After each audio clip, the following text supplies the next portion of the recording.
The following podcast contains naughty language and ridiculous situations. Listener discretion is advised. What's up? It's your boy Raven Shadow, and I'm off my medication. Dynamo Mars is off his radiation. Monster Zero should be under sedation. Johnny Wolfenstein, he's a vegetarian. Welcome to Trick or Treat Radio.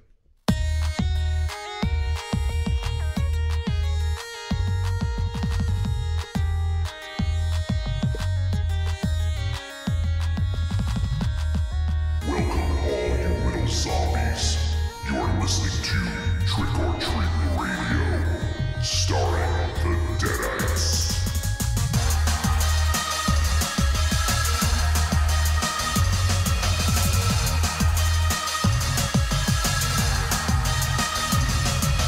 Welcome to episode 218 of Trick or Treat Radio. Trick or Treat Radio is a phantasmagorical spin kick straight through the heart of pop culture, navigated by the Deadites. The Deadites are the world's greatest electroshock band. We destroy monsters, we drink booze, we win championship belts, and we also eat JB corn. Yeah, we do. Shit is bomb. Yeah, so we are joined in studio by our fucking awesomest buddy friend, and he is also an amazing filmmaker. And he's a co-producer soon to maybe level up. Yeah, wherever. We're joined in studio by our buddy Jarret Blinkhorn. Fuck yeah, brah. Hey, what's going on, man? Buongiorno. Boner Giorno. I gotta stop talking about boners already. Mars, you have your hand up. Yes. Raven Shadow's intro, really good. Your mic is off. Thank you. Raven Shadow's intro, really good. Thank you. Nailed it. Except, Although I would have used vegetation instead of vegetarian. No, what you would have done is what you did with all your intros. You would have started out strong. 25 years ago was the last time that Faith No More's album came out. And hey, what about a bunch of skunks? Welcome to Trick or Treat Radio. Well, you know, hey. I would have been like, what? Wait.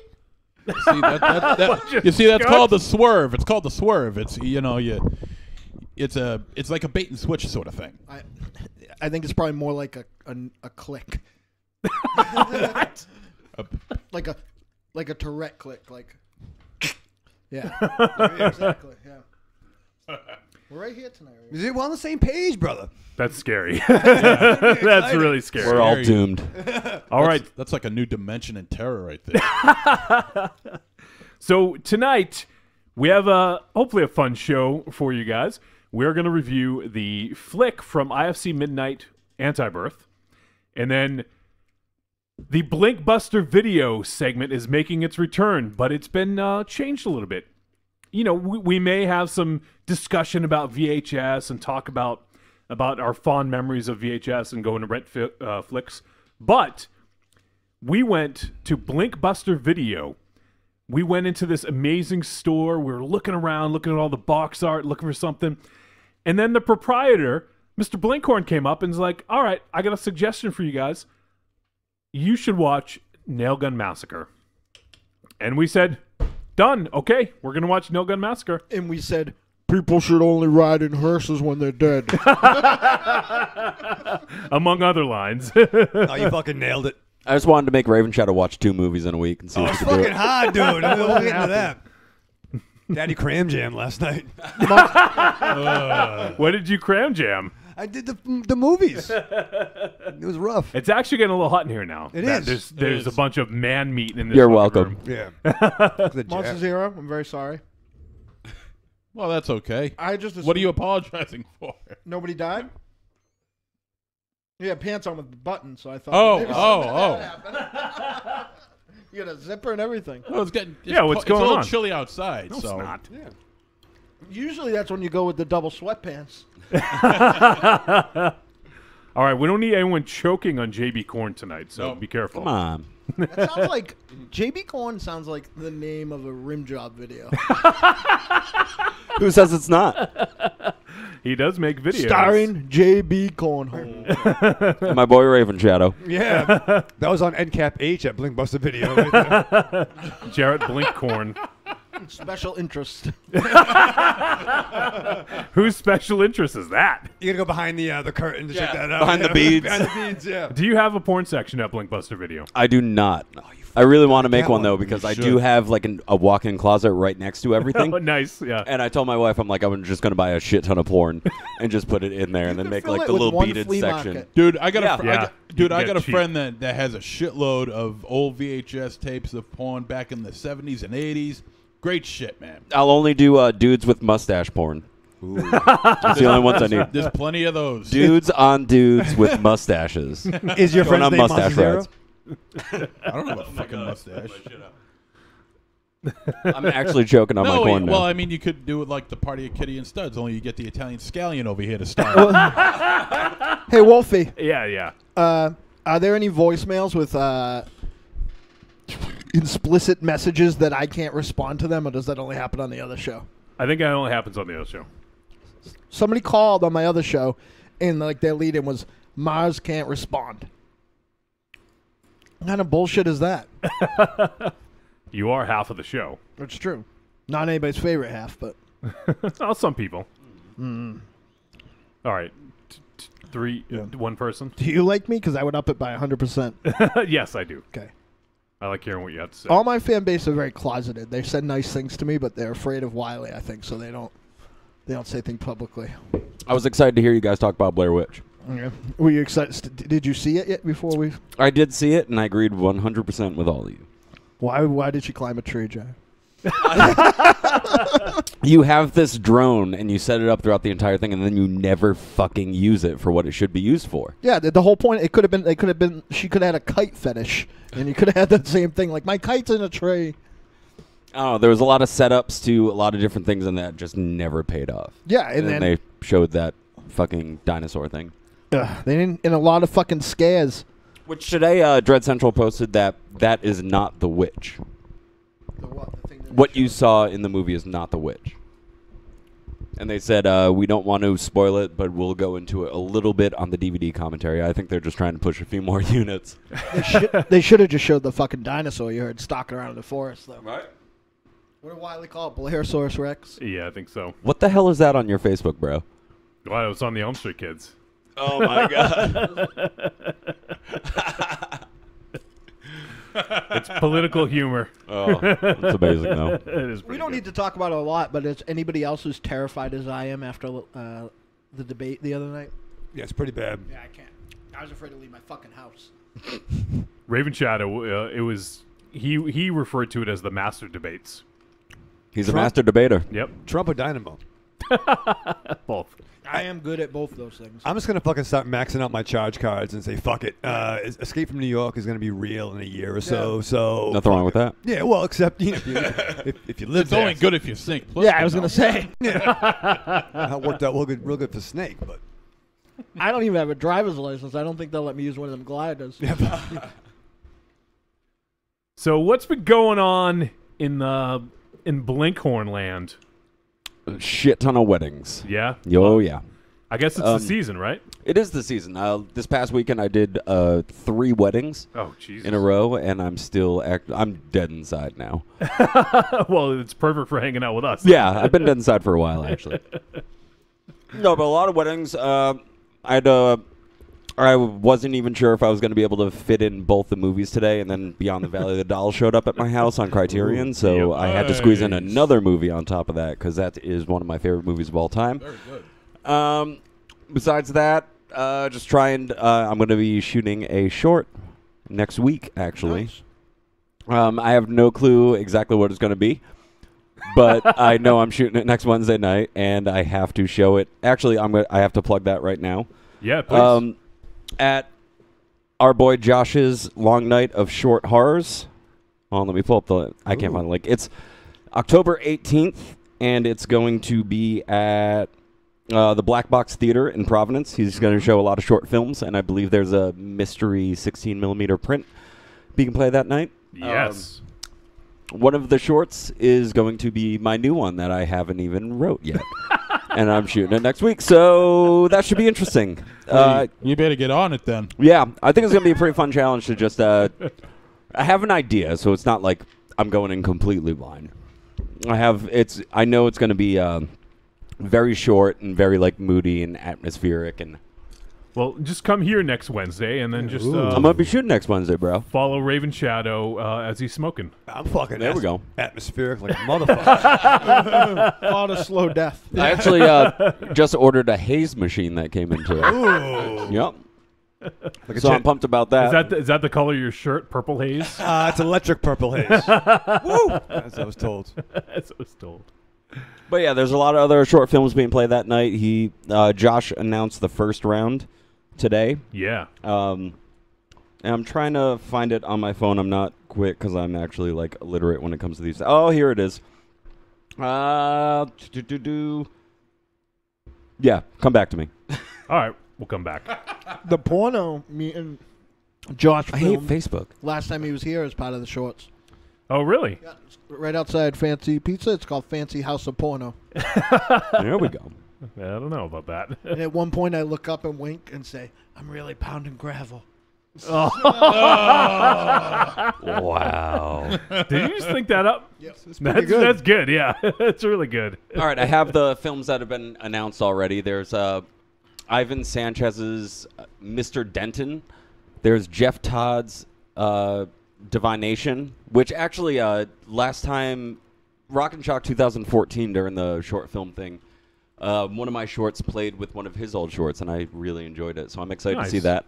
Joe Lascola's Creature feature and the 80s throwback faux trailer for Field of Screams. And my short that doesn't have a title or a script or anything Why else. don't you and I or write it anything. tonight while we're on the air? Let's do it. Yeah, you want a Give pen? us a notebook. Let's do it. No, the Hey, only if you look for actors, man, look to your left. Nope.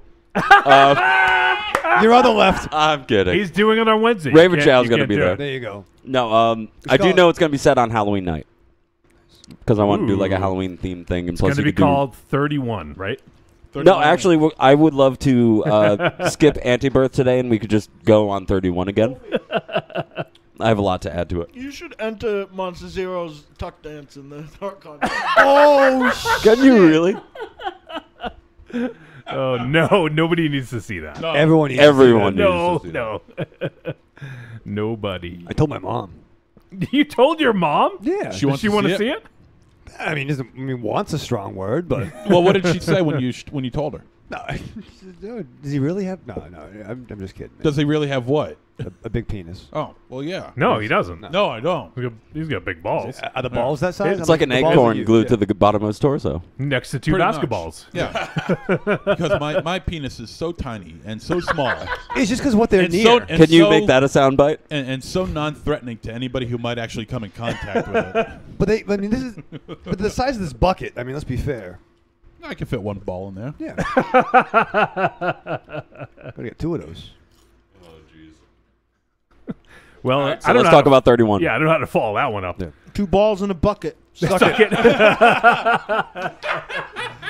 MZ. Oh, shit. So, I guess You let's- better bow down to Ronaldo. So it has been a while since we've had Jarret here in the studio, and so Jarret, since the last time you were here, we actually we talked about the Mind's Eye. Mind's Eye heard. has been out for a couple months now. Yeah, I believe DVD and nervous. Blu-ray is next week. Nice, Really? Wow. That's good. excellent. Yep. So And there's a 28-minute behind-the-scenes thing that actually I edited nice within 2 weeks because we had to deliver it very quickly. You but it's work pretty cool. You work under pressure well.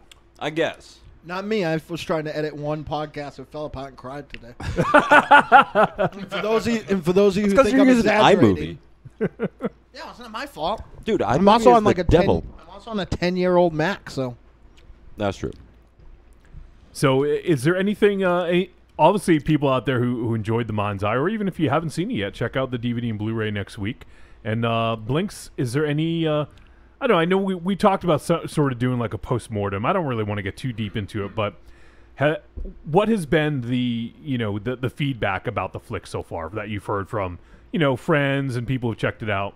Well, I mean, everyone that I know seems to like it, probably Yeah, because they're just trying to be nice. If they hated it, they probably wouldn't tell me. But no, I mean, it's doing really well. Like, I remember opening day when it dropped on VOD and everything, I actually went out to LA to hang out with Joe and Oh Josh. yeah. So we premiered it at a theater in Pasadena, and a lot of cool people came. Actually, your boy Jeff Daniel Phillips from 31 was there hanging out. I think my buddy Neck was there too. Steven Scarlatta. I believe he was, yeah. Yeah. And I saw Jackson the next Jackson? day at some party, which was nice. Nice. Jackson Stewart.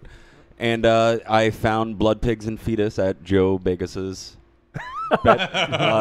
living room, and he was like, "Oh, dude, do you want these?" I said no. Are you kidding me? Swear to God. Oh, that's funny. They were autographed and everything. It's like, no, that's a stack that I don't need. Oh shit! We have someone we haven't seen in a while. Nathan Cotton Coy Vance Duke is hanging out in the chat room. I love that dude. I know you do.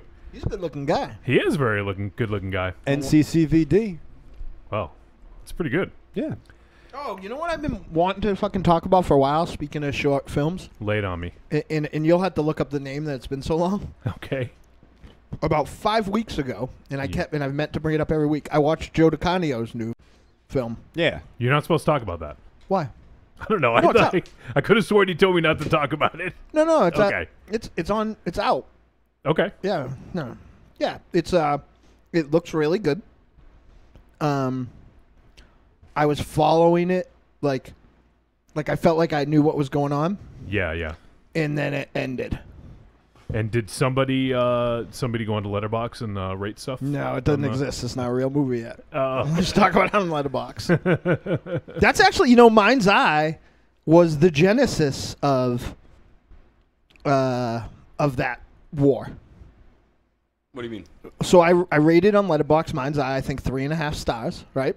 Fair. And that, like, if you go on my Letterboxd as like an explanation of my ratings, like that 5-star for me is like Jaws.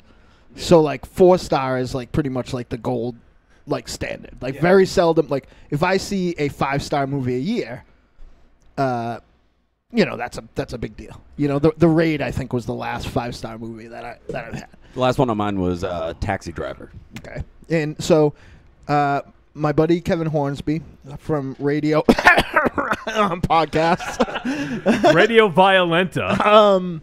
was on, and they were talking about that movie, like just in the what they were watching thing. And Joe DiCanio goes, "Well, Mars didn't like it that much." And Hornsby's like, "What? You listen to the show? I think he loved it." It's like, "What are you talking about? He only rated it 4.5 stars. 3.5. 3.5 stars." So we literally they recorded it. I listened to it. He and I got into like an argument about not only the rating system, the validity of like Letterboxd at all. Like, Usually, when it comes to like the star ratings on Letterboxd, I don't even think about it. I open it up, I type in the name, and then like 2.5, 3. Like, I don't know. I think I gave Blair Witch 2.5, and I don't even think it deserves that. But for the most part, for me, what it is something to help me keep track of what I watched this year. And the star ratings kind of are more like categories than they are actual ratings for me. Like, I know like to kind of start looking at 3.5 stars when I'm making my like top 13 list and start working my way across.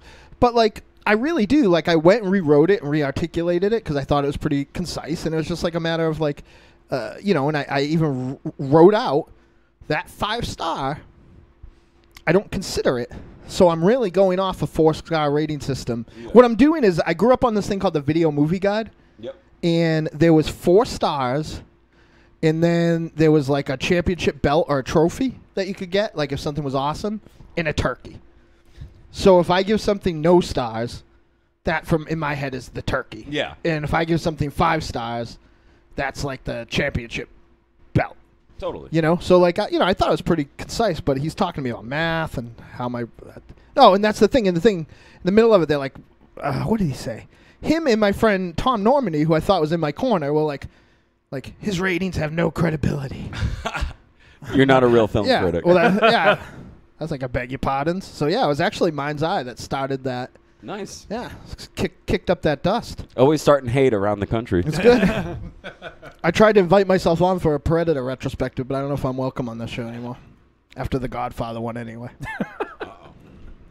So we have some people hanging out. We got Jethro Nomicon. I like that dude. Like I mentioned, Cody. I like that dude. And he says, congrats to y'all for having a normal, healthy-looking male human in studio for once.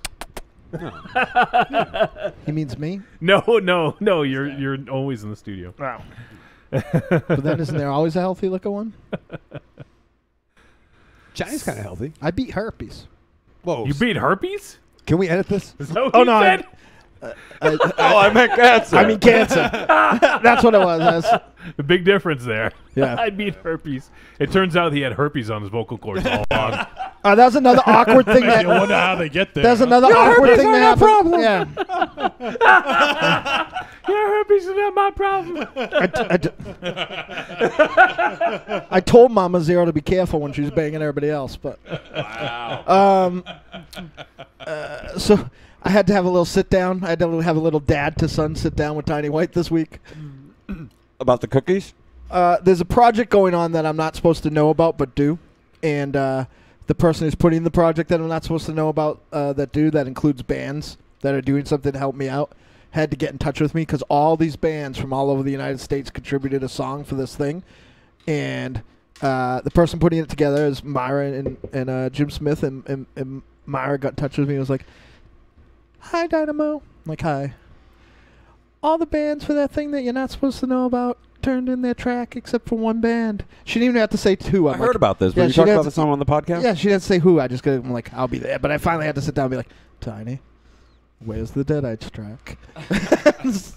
And he was like, "Oh, that's I'm talking to Mr. Matrix about it. Very sorry." Is he too busy setting up cameras overhead to I don't know what's play his happening. keyboards? I know we don't have any new T-shirts or compact discs, but we can now stare at the top of his head in real time all day long. Without his mask on, too, so that's pretty bold of him. Yeah, it is. Yeah, like if that camera Well, shifts. It was a mask to cover his face, a human mask. Well, here's the thing. If that thing moves the wrong way, though, like Yeah, you'll get yeah. to see his real fucking... Nobody wants that. No. Nobody needs that. No.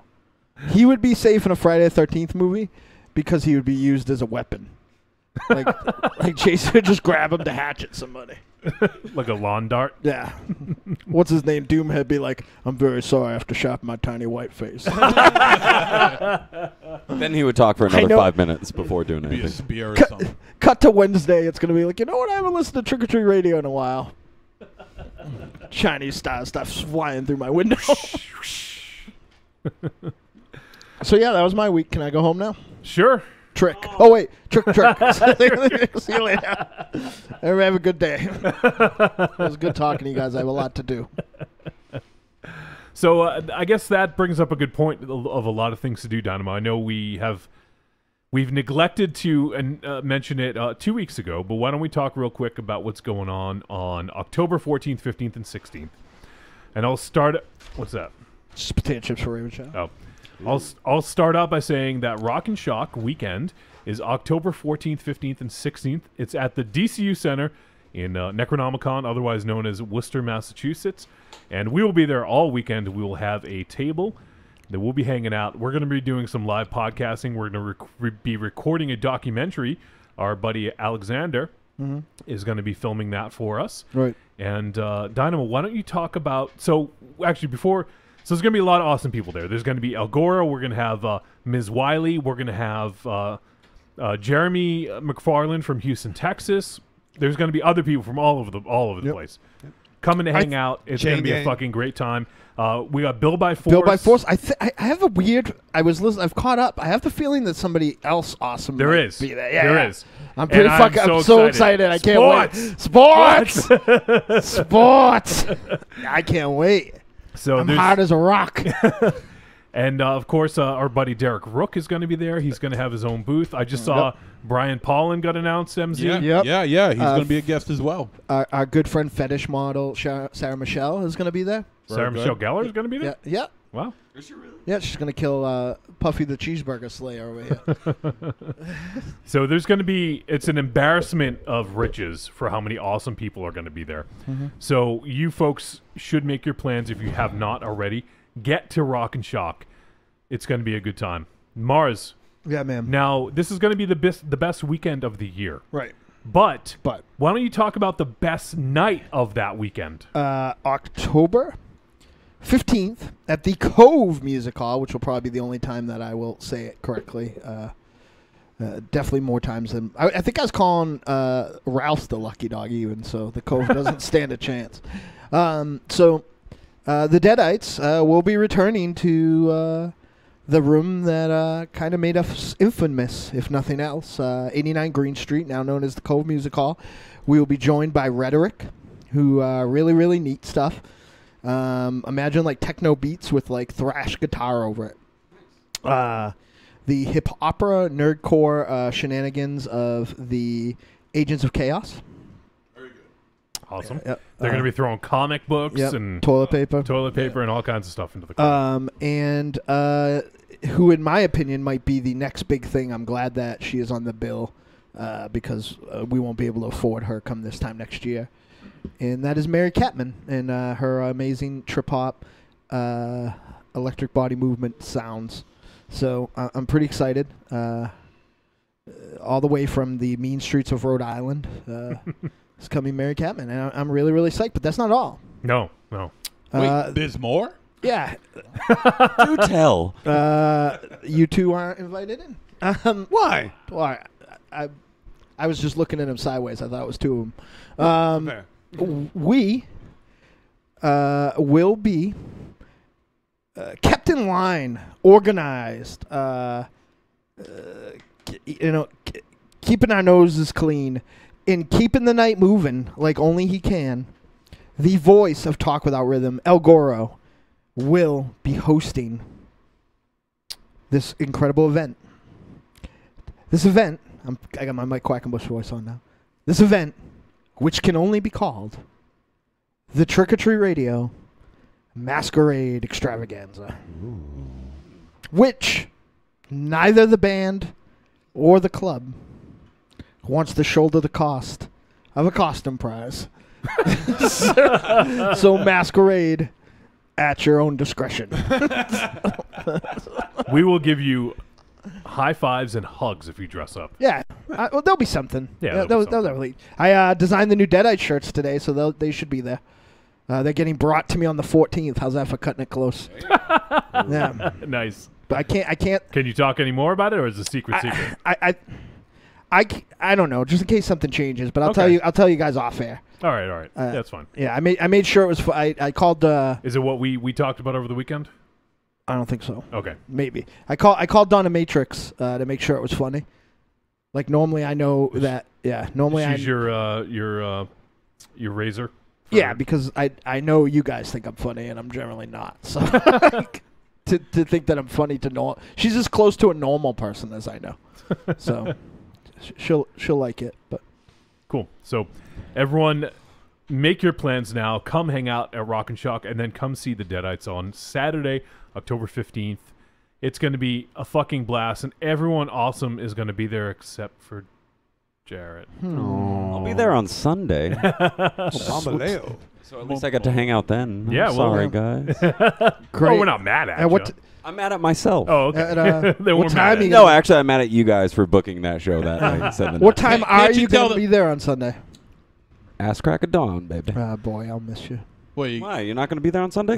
As part of the festivities off ground. It's gone there's from an Evil you. Streak show. It's gone from you being there. No, but I'll be. But here's the thing. I will be there. It's early. I think that they're playing at like noon. Yeah. So like I'll be there at like I'll be back at like 1:30.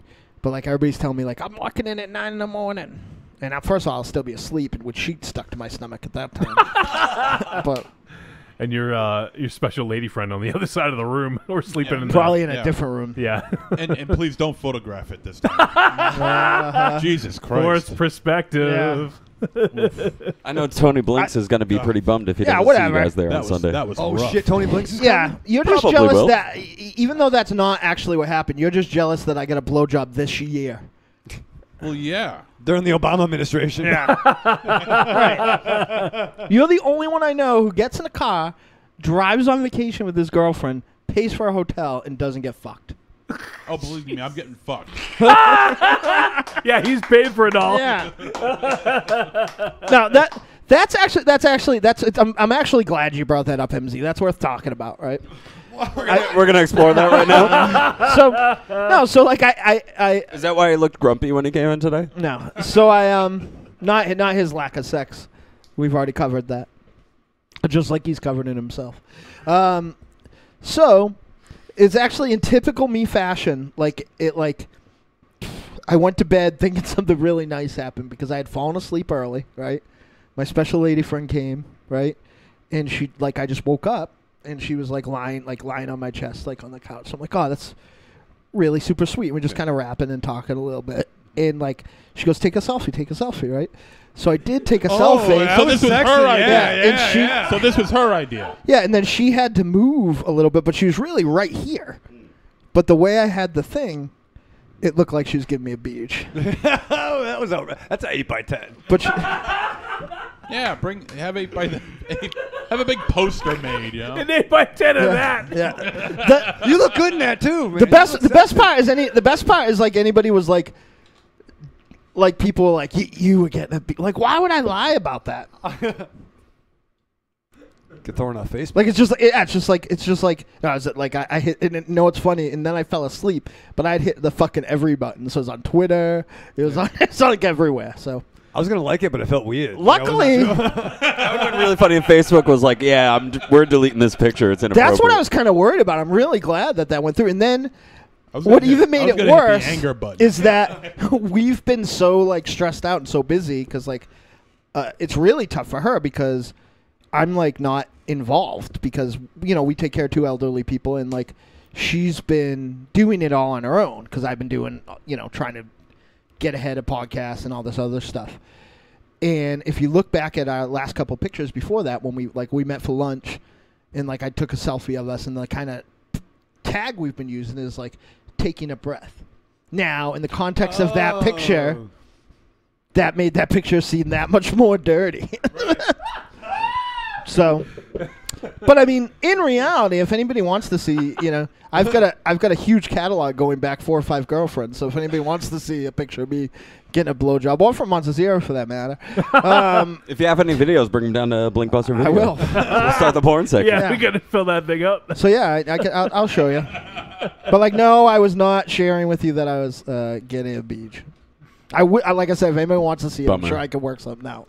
But what did she think when here's what's funny, and I told Wolfie and Tiny this because I saw him later on that day. Real quick. What? So for people who may not be friends with you on Facebook, this is a photo of Dynamo. Yeah. From a very interesting. It looks like my girlfriend's giving me a blowjob. Yeah. Right.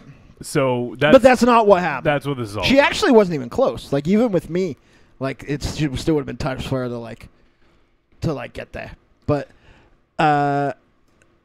so I saw those guys, and I showed her the picture in the comments and stuff like that, and she was literally uncontrollably roaring. She just thought it was because she saw the picture too, and fell asleep and didn't think anything of it. You know what I mean? Because she with her seeing it, knowing that it wasn't that, it didn't even cross her mind to even think any more about it. So I was way more embarrassed than she was. She thought it was hilarious. So. Whatever. The only one who scolded me at all was how I found out about it actually was I think Myra texted me and told me I can't unsee that. And I'm like, what's everybody talking about? What's going on? Tiny scolded me because he's such a square, but you could take pictures of yourself get a blowjob on the internet, which history shows I actually kind of can, but this wasn't one of those times. But so that was a pretty funny. Well, actually, it started out as a nightmare because I thought she was gonna get mad, and I thought she was gonna be embarrassed, but she didn't care. I was embarrassed, but I was enjoying myself. And the people who gave me a Jarret hard had a time little were the fun. same assholes who were you wouldn't you shit your pants and you didn't tell anybody. I tell everybody when I shit my pants. I don't. Which is often. Yeah, I don't hide anything. We did this time last week almost have to set the clock back to 0. It was close. I was my body had adjusted itself and just is well, we got one more voicemail, and I was like, oh no. So We also have a few other people hanging out in the chat room. We got Cornelius. Yeah. What's up, buddy? Cornelius, thank Hey, you for the Corny. nice email today, buddy. It was very, very nice. We got Slagoth. There we you got go. Oily Maniac. There we go. Love Oily Maniac. We got Raven J. There you All go.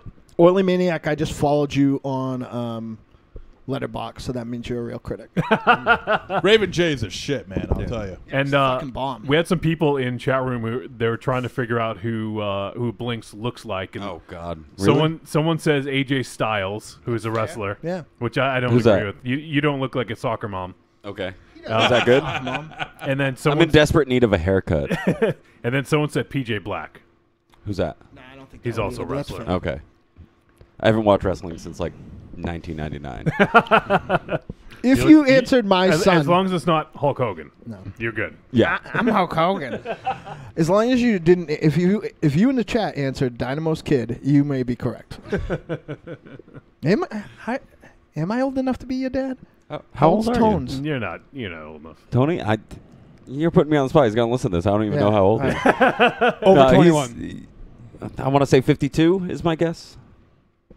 It's a good I'm age. probably really wrong.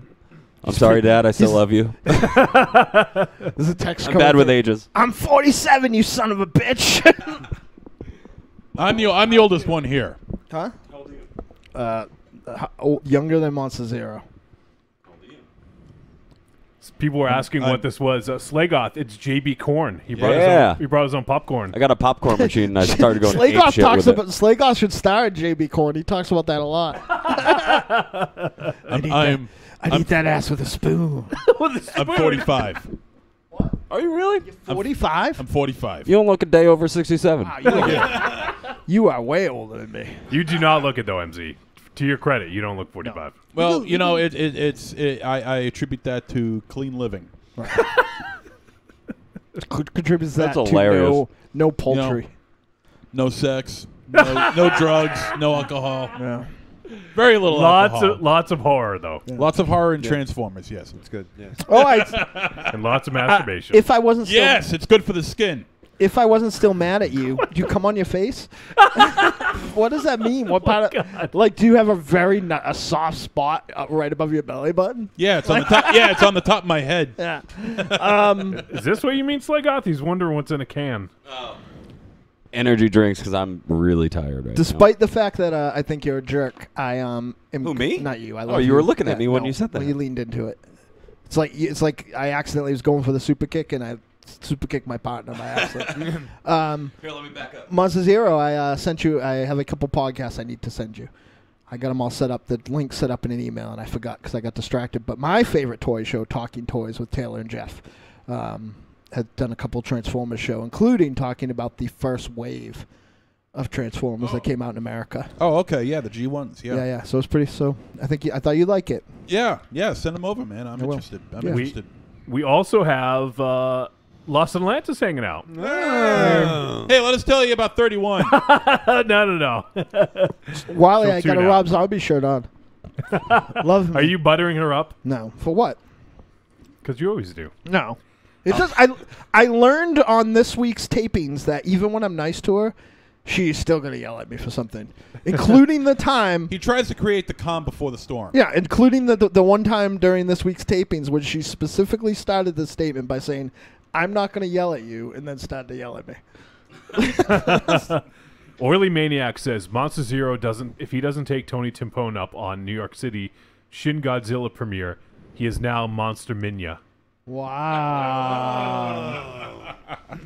I think you got a point. I might have to do this. We will have some news about that movie a little bit later on there, Oily. So He wouldn't take us up on the on his Italian lover. Though, so like, why would he take us up Giovanni on Lombardo Giovanni? Radice? Yeah, he wouldn't. If you were not going to take us up on a reach around, why would you take somebody up on going If to it see a means movie? anything, I'm going to be in New York this weekend. Okay, That doesn't mean anything. I mean, I know. the movie's That not means showing. everything. And it's very far away from New York City too. That's very true, yes. Where are you going? Tell folks. Well, I'll be heading over to Verona, New York this weekend for the Scaricon 2016. And really looking forward to it. I'm going to be there all 3 days. I'm going to be there, kissing babies and shaking grandmas and having a good time. So you are only- going to have sex. You fuck. Go live. Shaking is his penis a baby? Baby arm. There's only one guy there that I want to meet. Fred Williamson. I've never met Fred the Hammer Williamson. Actually, there's gonna be two Hammers there. Fred the Hammer and Greg the Hammer are both gonna be there. What was his name? What did Raven Shaw call him? Just Greg. Was it Brett the the- Hammer? Brett the Hammer. No, it's Brett the Hammer Nightheart, I think. He mixed up like 3 names. Monster Zero. What if you try to get your girlfriend extremely inebriated? That won't happen. She can't drink. That's you just summed up why you haven't had sex in 9 years. Coke? Because she's pregnant with some other person's yeah, baby. no. Coke. No. Yeah. Coke? What about some drugs? Yeah. What's some ecstasy? Maybe. Well, I'll be at a casino, so I'm sure Money. they'll be there. Yeah, money. Yeah. Money always helps, and I plan on doing a little bit of gambling there. Just hit her If I- over the if head I really do- hard. Kidding. Just grab a chair and just smack her in the head with it. Blame it on Jim. That got really dark real Blame it quick. on Brett the Hammer Nightheart. Just do like a Glenn Quagmire sort of deal and just smack her over the head and just That's fun. yeah. Tell her that you like. Tell her that you love her. I do. I tell her that You were lying. Every 3 weeks. Every On her birthday. every 3 months I tell her that. Mars, Los Atlantis says, that's not what happened. It's recorded, dude. It did happen. You're the Trump of Trick or Treat Radio. No, Oh, no. That is it did great. happen. I can't remember. It did happen. I wish that I had the ability to go back and isolate it and make it happen. All right. Well, you know what I'm going to make happen is these introductions. But because it's getting... you were there. Stick up for me. For We where? still haven't done those? Where was I? At the Elm Street Kid tapings. I don't remember. I don't remember this fucking show. I don't remember that show. I record 6 podcasts a week. Yeah, one good one. Which one? Elm Street Kids. All right. Let's go ahead and introduce everyone. We did introduce our guest already, but we haven't introduced the panel. I am Johnny Wolfenstein. I'm the pencil pusher and producer of media for Trick or Treat Radio, the Deadites, and the Grand Guignol Network. We also have the Immortal Gunslinger, singer and lyricist for the Deadites, and one of the co-hosts of the Elm Street Kids Movie Club, Dynamo Mars. And you'll know this. You'll understand this. I have started very many businesses in those communities, and I am very open to Muslims coming there and hanging out, and the blacks and the Spanishes. So it's very, very good. Are you going to make a deal with China? I am, yes, of course. I've been endorsed by China and Japan and, Wrong. and Frito-Lay. Wrong. Wrong. And maybe Frito-Lay. Wrong. Yeah, everyone likes me. There are a lot of top-ranking police officials that have backed me, like Officer. The Cheetos mascot endorsed me. Yeah, everyone knows before he died, Macho Man Randy Savage gave me a high endorsement. So I am not the Donald Trump of Trick or Treat Radio. We also have the vulgar guru of horror, star of Blood Pigs and Fetus, one-time contributor for Horror Hound magazine, Monster Zero. Hello, everybody. That's it. That's all you got. What do you want? You set this precedent of having something to say every week. Oh. Well, how you? Hey, buddy. Hey. All right. We also have the chain-smoking, hand-kissing, baby-shaking, lorazepam loving, comic book reading nerd, and the official smoke machine for Castle Wolfenstein, Michael Ravenshadow. That's right, Johnny. And sometimes I also make triumphant appearances on shows on the Grand Guignol Network. Is that so? It's true. Episode 14 of the Throwdown Thursday podcast hung out with Ashes Von Nightmare, Team Agent Nicole, and the other one. Patsy the Angry Nerd. Poor Patsy. And yeah, no, it was a good time. It was a good time. A lot of fun. I gotta hang out with them one of these days. You can't come. What happened to all of his voicemails? Did you guys tell him not to call in anymore? No? No. He's just not angry anymore? Maybe he's not so angry. Yeah, he's on his meds now. Been watching Netflix. Mr. Nexoflix? That'd be awesome. Thanks. So that's it. That's who's on the show. That's That's it. We're done. Saying his name backwards will bring him back to the 5th dimension. So and like I mentioned earlier, we're going to review Antibirth, and then we're also going to talk about Nail Bun. I wish it was Nail Bun Massacre. I'm gonna nail them buns. Yes, Nail Gun Massacre even. And we're going to do that later on. Then we'll get some voicemails. We're going to play those. I'm going to shoot the shit, make a couple dick jokes, talk about boners. That's what we'll do. Classic. You ready? We while we're on air, we'll write a short about all the dumb things that happen in slasher movies that should normally happen, and one of them should be for the killer to come. You have to say his name backwards 4 times into a broken antique mirror. Yep. That's in a doorway. That's in a doorway, right? All right, so now now we're going to go ahead and shill some shit. So we need to pay some bills. Raven Shadow, bills aren't cheap, as you know. No, they're piling up, Johnny. They are. They're piling up here. So could use some help with that. Yeah. So if you guys want to help us out, there's a few ways you can do it. You can go to trickortreatradio.com. We still have the fundraiser going on for a little bit longer. Click on the ticket that says Grand Guignol Fundraiser. It's going to tell you everything that we have available, all the different tiers, and then also what we're going to do with the money. So even though it is fall now, we still need to replace some equipment. Although this is the first time he's been in here, but Blinks, you helped us out with some of that equipment. Oh, the mic? Yeah, that's the one. You're using it. Yeah. I just bought it for myself. Fuck you guys.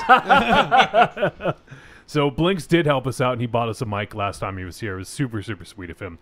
I love you guys. Oh, shucks. We love you, buddy. Who did that come from? That scared the shit out of me. So we are trying to raise a little bit more money. We have a couple things that we need to pay for. So if you guys are on the fence, go ahead and check out what you can get. trickortreatradio.com. Click on that ticket, and then we have a bunch of posters available. Every $25 you donate gets you a poster. And we actually, one of our awesome listeners just sent us an email earlier today, and he has some more posters for us. So we may have additional posters that are being added into the mix. So some cool stuff, and check that out. Also, if you guys just want to buy some merch, every dollar you spend on our website, trickortreatradio.com, gets you an entry into this contest. And we do have the grand prize. There's some Derek Rook original artwork, some really fantastic stuff. We got some other stuff going on. We have there's Stripes here from Patsy. Is signed by Bill Murray. He doesn't do many autographs. It's a slim case too. Yeah, signed by Bill Murray and PJ Souls. Yep. 3 times. 3 times. PJ signed it 3 times. And we also have, there's some other stuff. We got this little fancy little dragon thing that that Unchained donated. And we got some other stuff. So if you guys are interested, go ahead and donate to the fundraiser. We also have PayPal donations if you just want to just give us some money through PayPal. That is also on trickortreatradio.com. And we also have our friends. We have a bunch of friends that you can help us out if you spend some money on their sites. One of those is Amazon. So if you do shopping on Amazon, click on the link on trickortreatradio.com. And everything you purchase in that session gets attributed to us. It doesn't cost you any extra, Michael Raven Shadow. But it helps keep the lights on. That's right. And we could use some help keeping the lights on. It's true. We also have our friends over at Horror Pack. Horror Pack! And we got a delivery from Horror Pack today. We're going to make an unboxing video. We're not going to do it here on the air because I want to make a specific video just for this. Ooh. And we'll probably be doing this. Probably won't have time tonight. So we'll probably do it in the next few days. And we will have this up, and then we're going to review some movies that are in here. So we got the Blu-ray pack from Horror Pack, and we're going to unbox it, and we're going to review it. So that's coming up. You can look for that in October. And so if you guys want to sign up for Horror Pack, you get 4 DVDs or Blu-rays delivered directly to your door, or mailbox, I guess.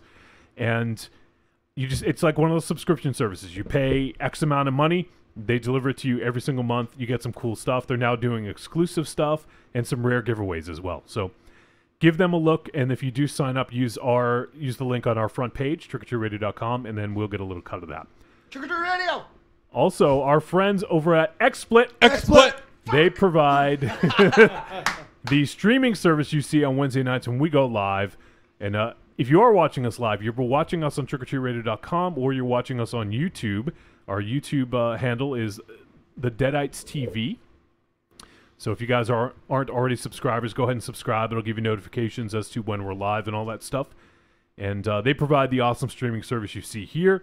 If you guys are interested in streaming your own shows, or if you want to do a Let's Play or watch us die like our friends over at Horror Made, go ahead and check out XSplit. You can, once again, check out the link right from our website. All right, well, that's going to do it for all that stuff. Raven Shadow, Yes. you sit down to watch Antibirth. Yeah, I did. How do you prepare for a movie of this magnitude? Drink heavily. Okay. How's that any different from any other time? Really heavily. Really heavily. Really heavily. Did you take up smoking again? Yes, I was gonna quit, and then this pushed me over the edge. All right. I thought this movie was about you. You know what? You're not the only one who thought that. I thought that too. It's fair. Fair. I thought this was the adventures of young Mama Raven Shadow. All right, so I guess I guess I looked in the mirror, tried to stare into my own soul, and realized mistakes that were made, and then I fucking strapped on. Do you love a scary story? Do you love to dance? The Big Scary Monster Hunts at Midnight is a collection of dark songs about sex, love, death, revenge, and the end of the world. Brought to you by the world's greatest monster hunting electroshock band, the Deadites.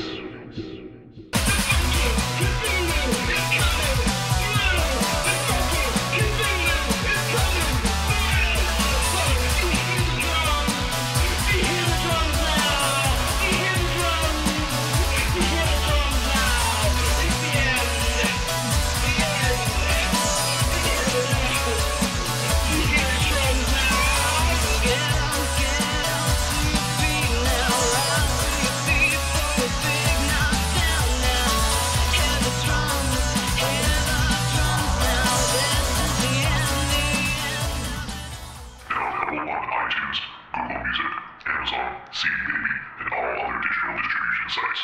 Worcester, Massachusetts, a barren wasteland of dull. But in October, that changes forever. The 14th through the 16th, the Deadites will be in attendance at the Rock and Shock Horror Convention. Come hang out with the Deadites and the stars of Trick or Treat Radio all weekend long. But that's not all.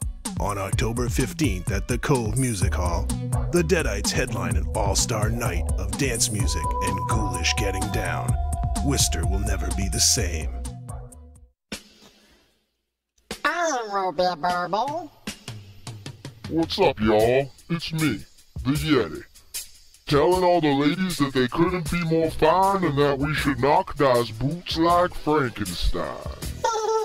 When I want to get my nerd on, I go to Facebook and I go to the Trick or Treat Radio Facebook group.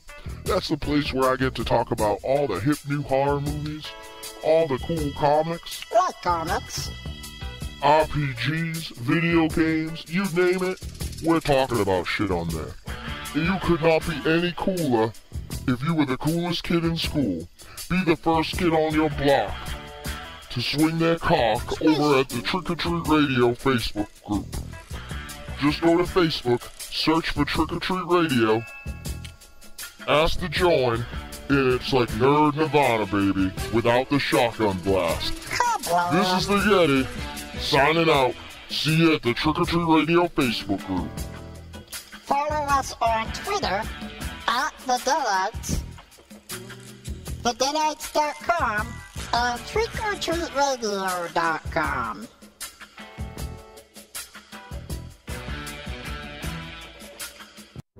I'm Kevin, And I'm Rick. and we're your hosts of the Radio Violenta podcast. Join us as we drink and stumble our way through Italian and cult cinema. Follow us on Facebook. And subscribe to us on iTunes and Stitcher Radio.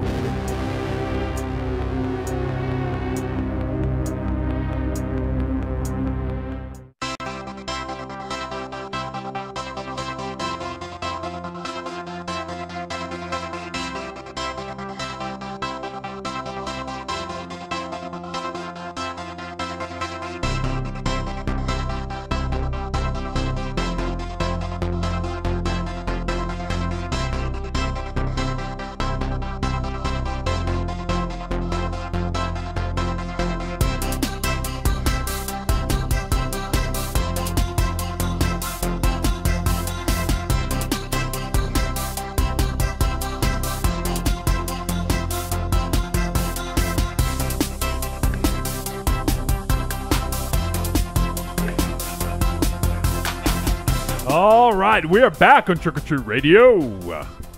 We are back. And we and Jarrett's back. Yes. He beat somebody else who's always late. He's the man behind the mask. All right, we're going to review the flick Antibirth. This flick from 2016 is 94 minutes. Okay. It is a horror flick. It is released by IFC Midnight, and it was written and directed by Danny Perez. And it stars Natasha Lyon, Chloe Savini, Meg Tilly, Mark Webber, Maxwell McCabe Locos, and I thought there was someone else I recognized, but maybe not. And Spider Allen. Why not? And the synopsis we have here. In a desolate community full of drug-addled Marines and rumors of kidnapping, a wild-eyed stoner named Lou wakes up after a wild night of partying with symptoms of a strange illness and reoccurring visions as she struggles to get a grip on reality while stories of conspiracy spread. Now, just going by everyone's demeanor in referencing this film before the show, I have a feeling it's not going to be well liked. Mars made a comment last night on social media. Can I make a political statement right now? Uh-oh. All right. Oh, jeez. The Trump of Trick or Treat Radio. Go ahead. I've put casinos in many drug-addled communities. Dear IFC Midnight, who I love dearly. I think we're very good friends. I enjoy your company many, many times a year since we started this show. But I just want you to know, between friends, you do not have to pick up every subpar body horror movie that comes along. We understood that Contracted broke your heart, but you don't have to keep going. Please stop. You're the only reason that we watch these movies. It's all your fault. My Thursday night IFC Midnight was all your fault.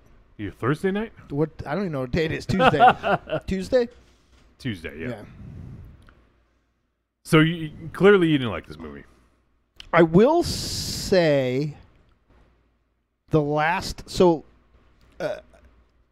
well, let's not jump to the end. If you Yeah, no, but I will say that I didn't finish it when I wrote that. Okay. But, like, literally, I only had, like, 6 minutes left when I did. Okay. And I will say that this is one of those movies, and everybody has one of these in their life, that if they caught this 6 minutes, like the last 6 minutes, like it was on cable, they would have been like, holy shit, I got to go back and watch this movie. Imagine if someone saw the last several minutes of this and, like, just went on thinking that that was the movie, you know? I got some fucking questions about that, too. About the last 6 minutes? Yeah.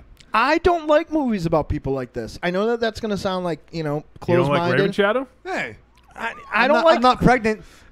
Yet. Though Johnny did say you were late before. I don't like, I feel the same way I do about, like, a lot of other things. Like, unless you're Hunter S. Thompson, I'm not interested in how drunk and high you are.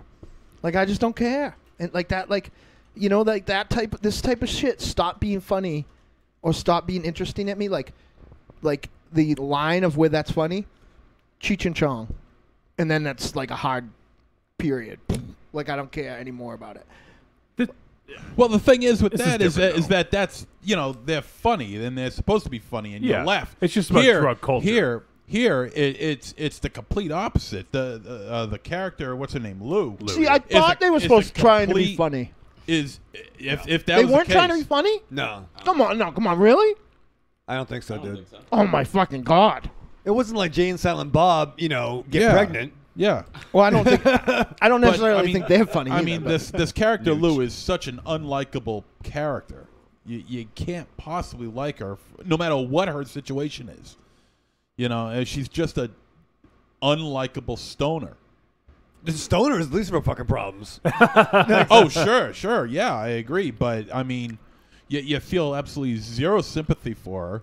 Well, let's face it. She's self-destructive. You're dealing with a self-destructive, couple of girls and people. You know what I mean? Like that was the opening scene is partying, and I think I've been to that party. Quite frankly, you have. Because you kidding me? One of the notes I wrote was I wish place. parties like that existed, like under the bridge next to a burning barrel. I always wanted to go to one of those parties. Yeah. I think Go it's to a- any inner city, you'll find one. Yeah, under the bridge next to a burning barrel was my Says this- apartment in 1997. Wait, says this guy who won't go into the city. Oh, screw you, dude. It's true. You won't go to the fucking city. I do go to the city. You're afraid of the city. You're afraid of the city. You're afraid of the city. You're afraid of the night. Getting pregnant in darkness. But I mean, the if she was, it's very. I found it very difficult to sympathize with her because she's just completely unpleasant. Best. I mean, even when people try to help her, she just gnaws at your emotions, I guess you could say. I don't know. I just didn't like her at all. I don't know whether or not she put in a good performance or not. You know, that's Well, you didn't like her. debate, but I didn't like her. I mean, I didn't think there was anyone to like in this movie, really. No. Meg Tilly. I thought Meg Tilly was terrible.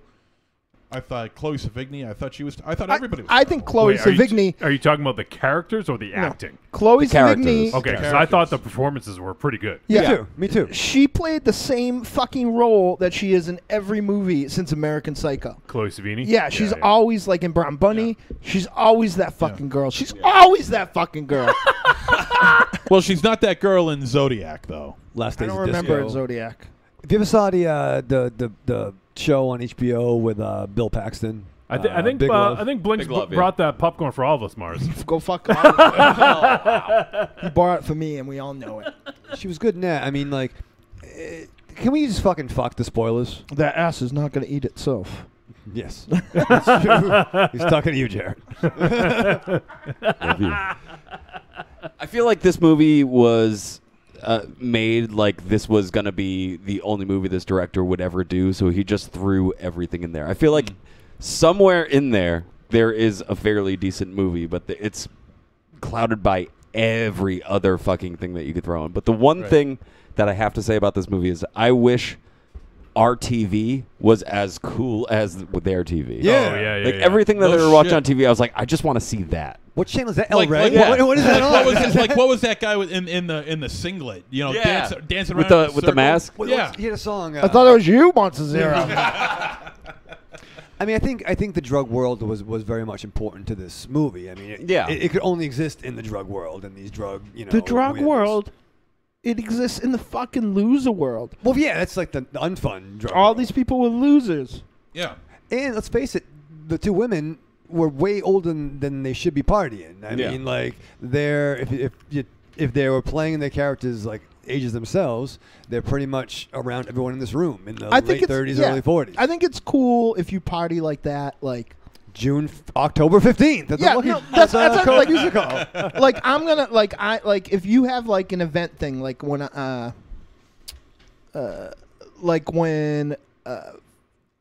we used to go see like this dumb cover band every like Thanksgiving Eve at the Lucky Dog.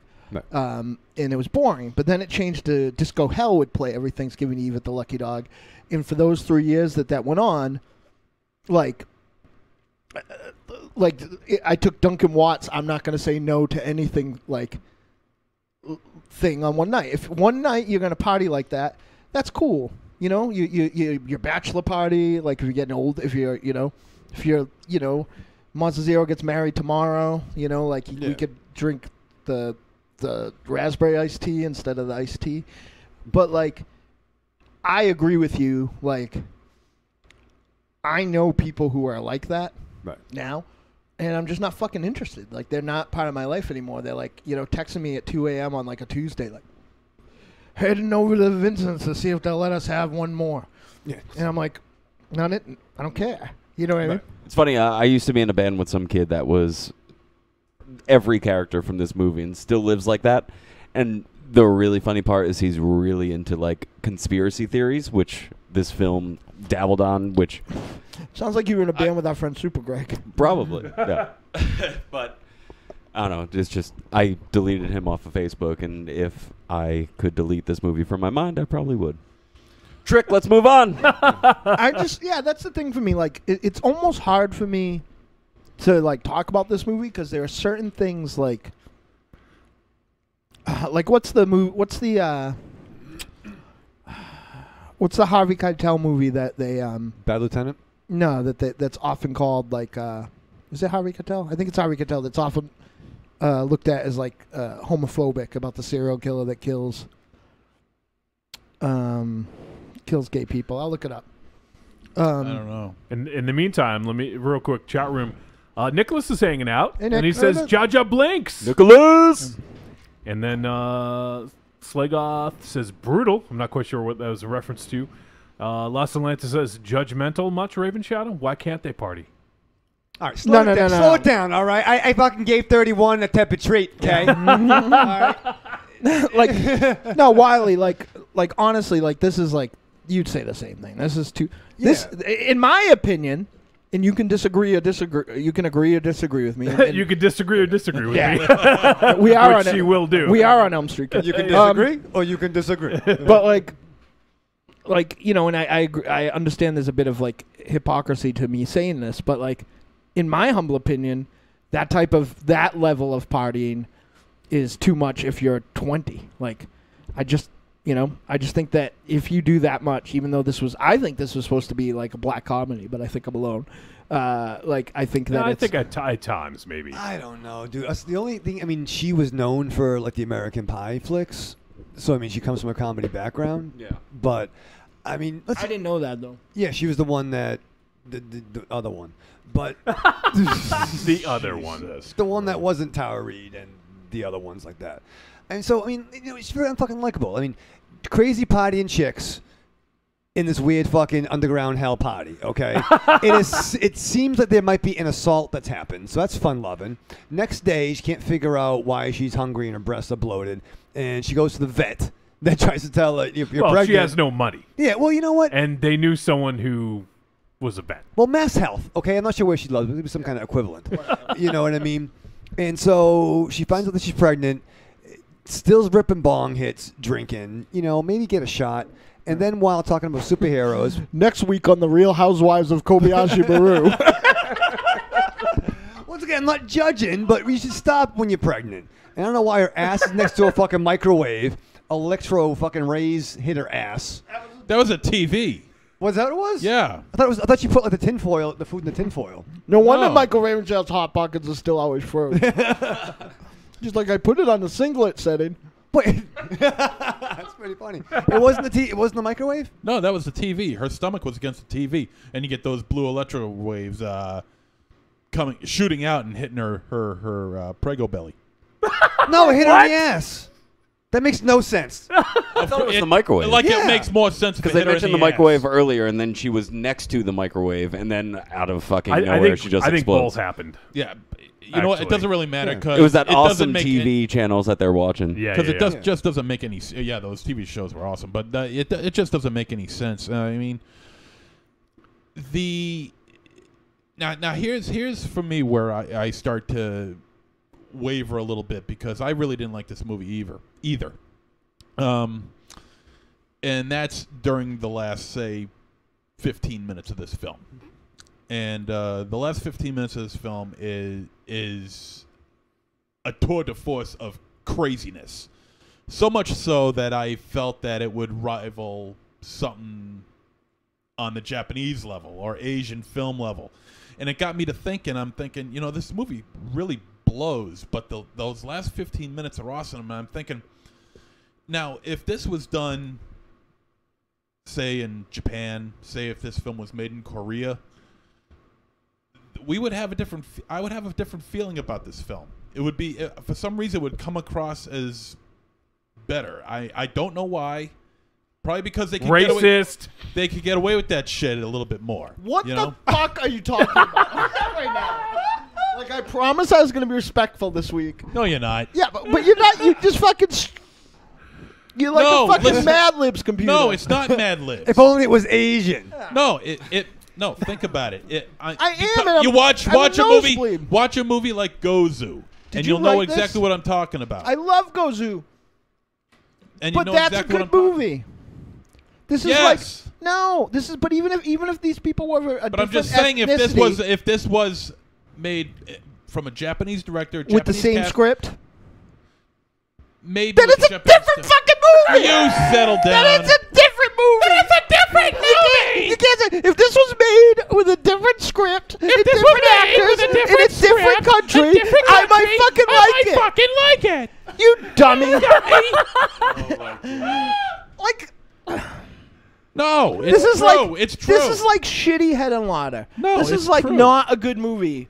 If this is not a good movie when it's Chinese, this is not a good movie when it's Japanese. This is not a good movie when it's dirty fucking, knees, and it's not a good movie when you look at when these. it's fucking Swedish. This is not a good movie when it's Ethiopian and there's poor children with bugs flying all over them. This is not a good movie Now ever. there's your comedy. This is not a good movie ever. Oh my god!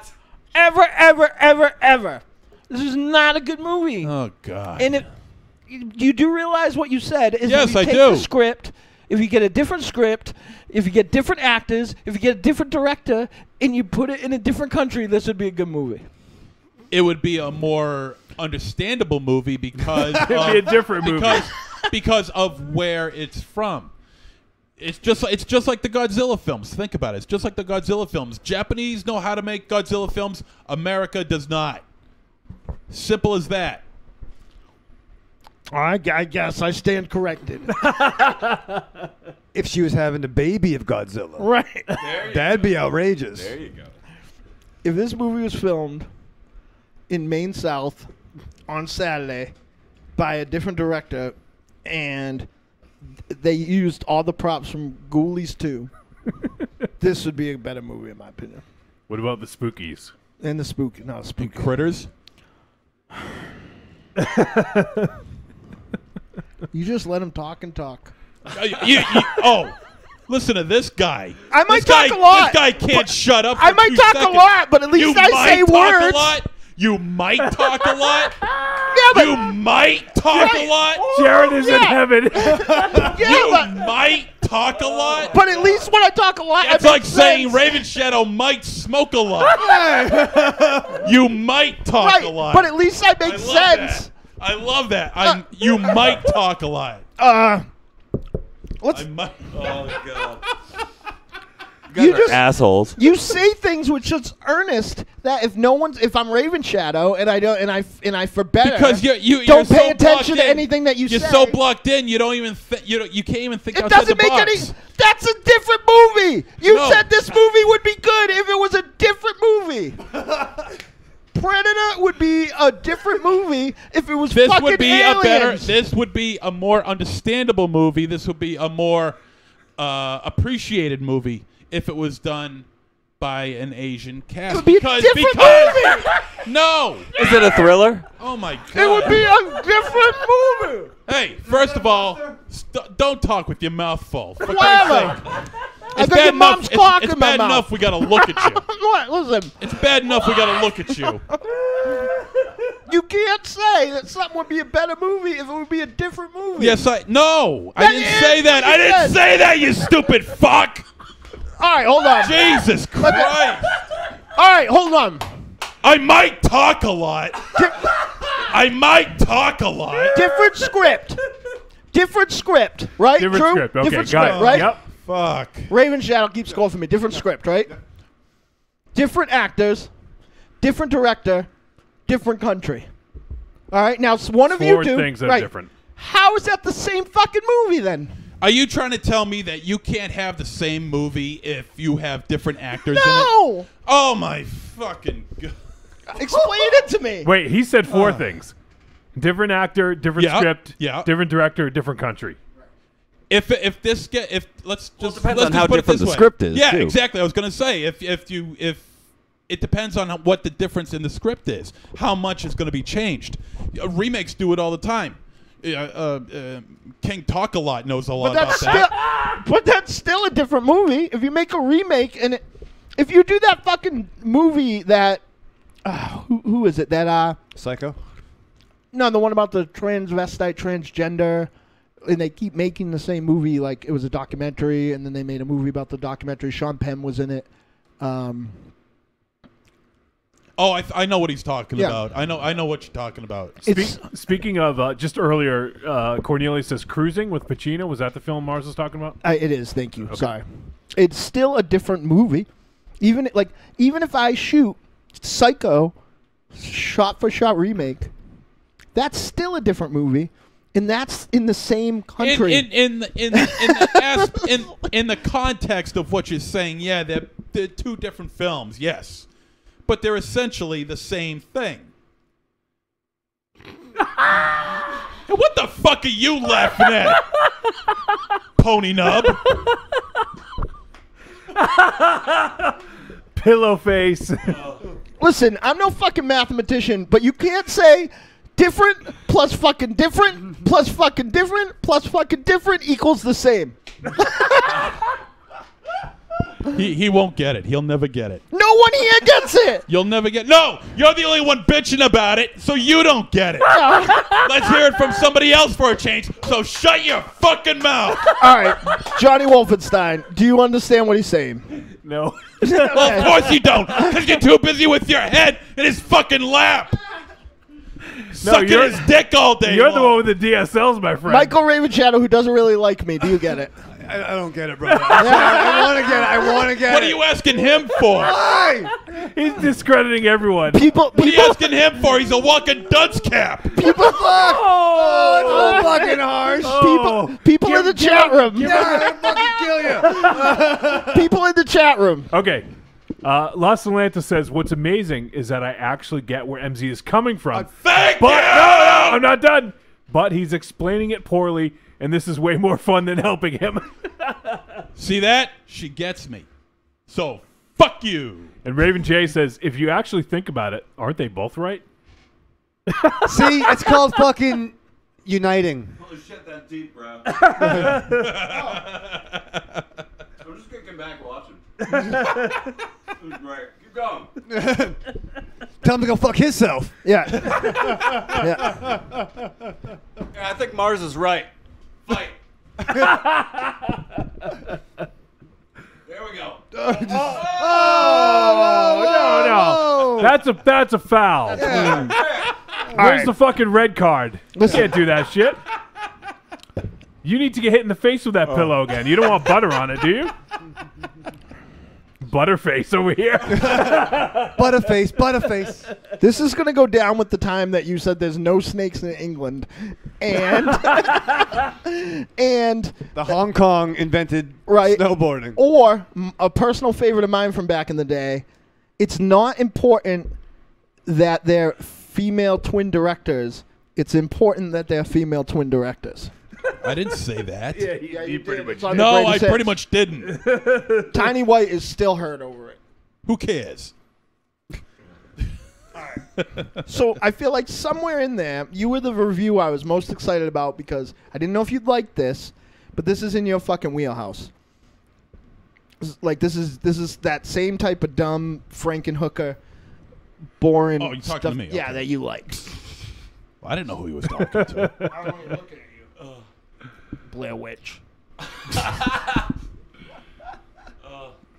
First time Michael is hanging out, he says, "Evening, family. What the fuck? Do I always come in when there is screaming?" And then Nicholas says, "Holy shit!"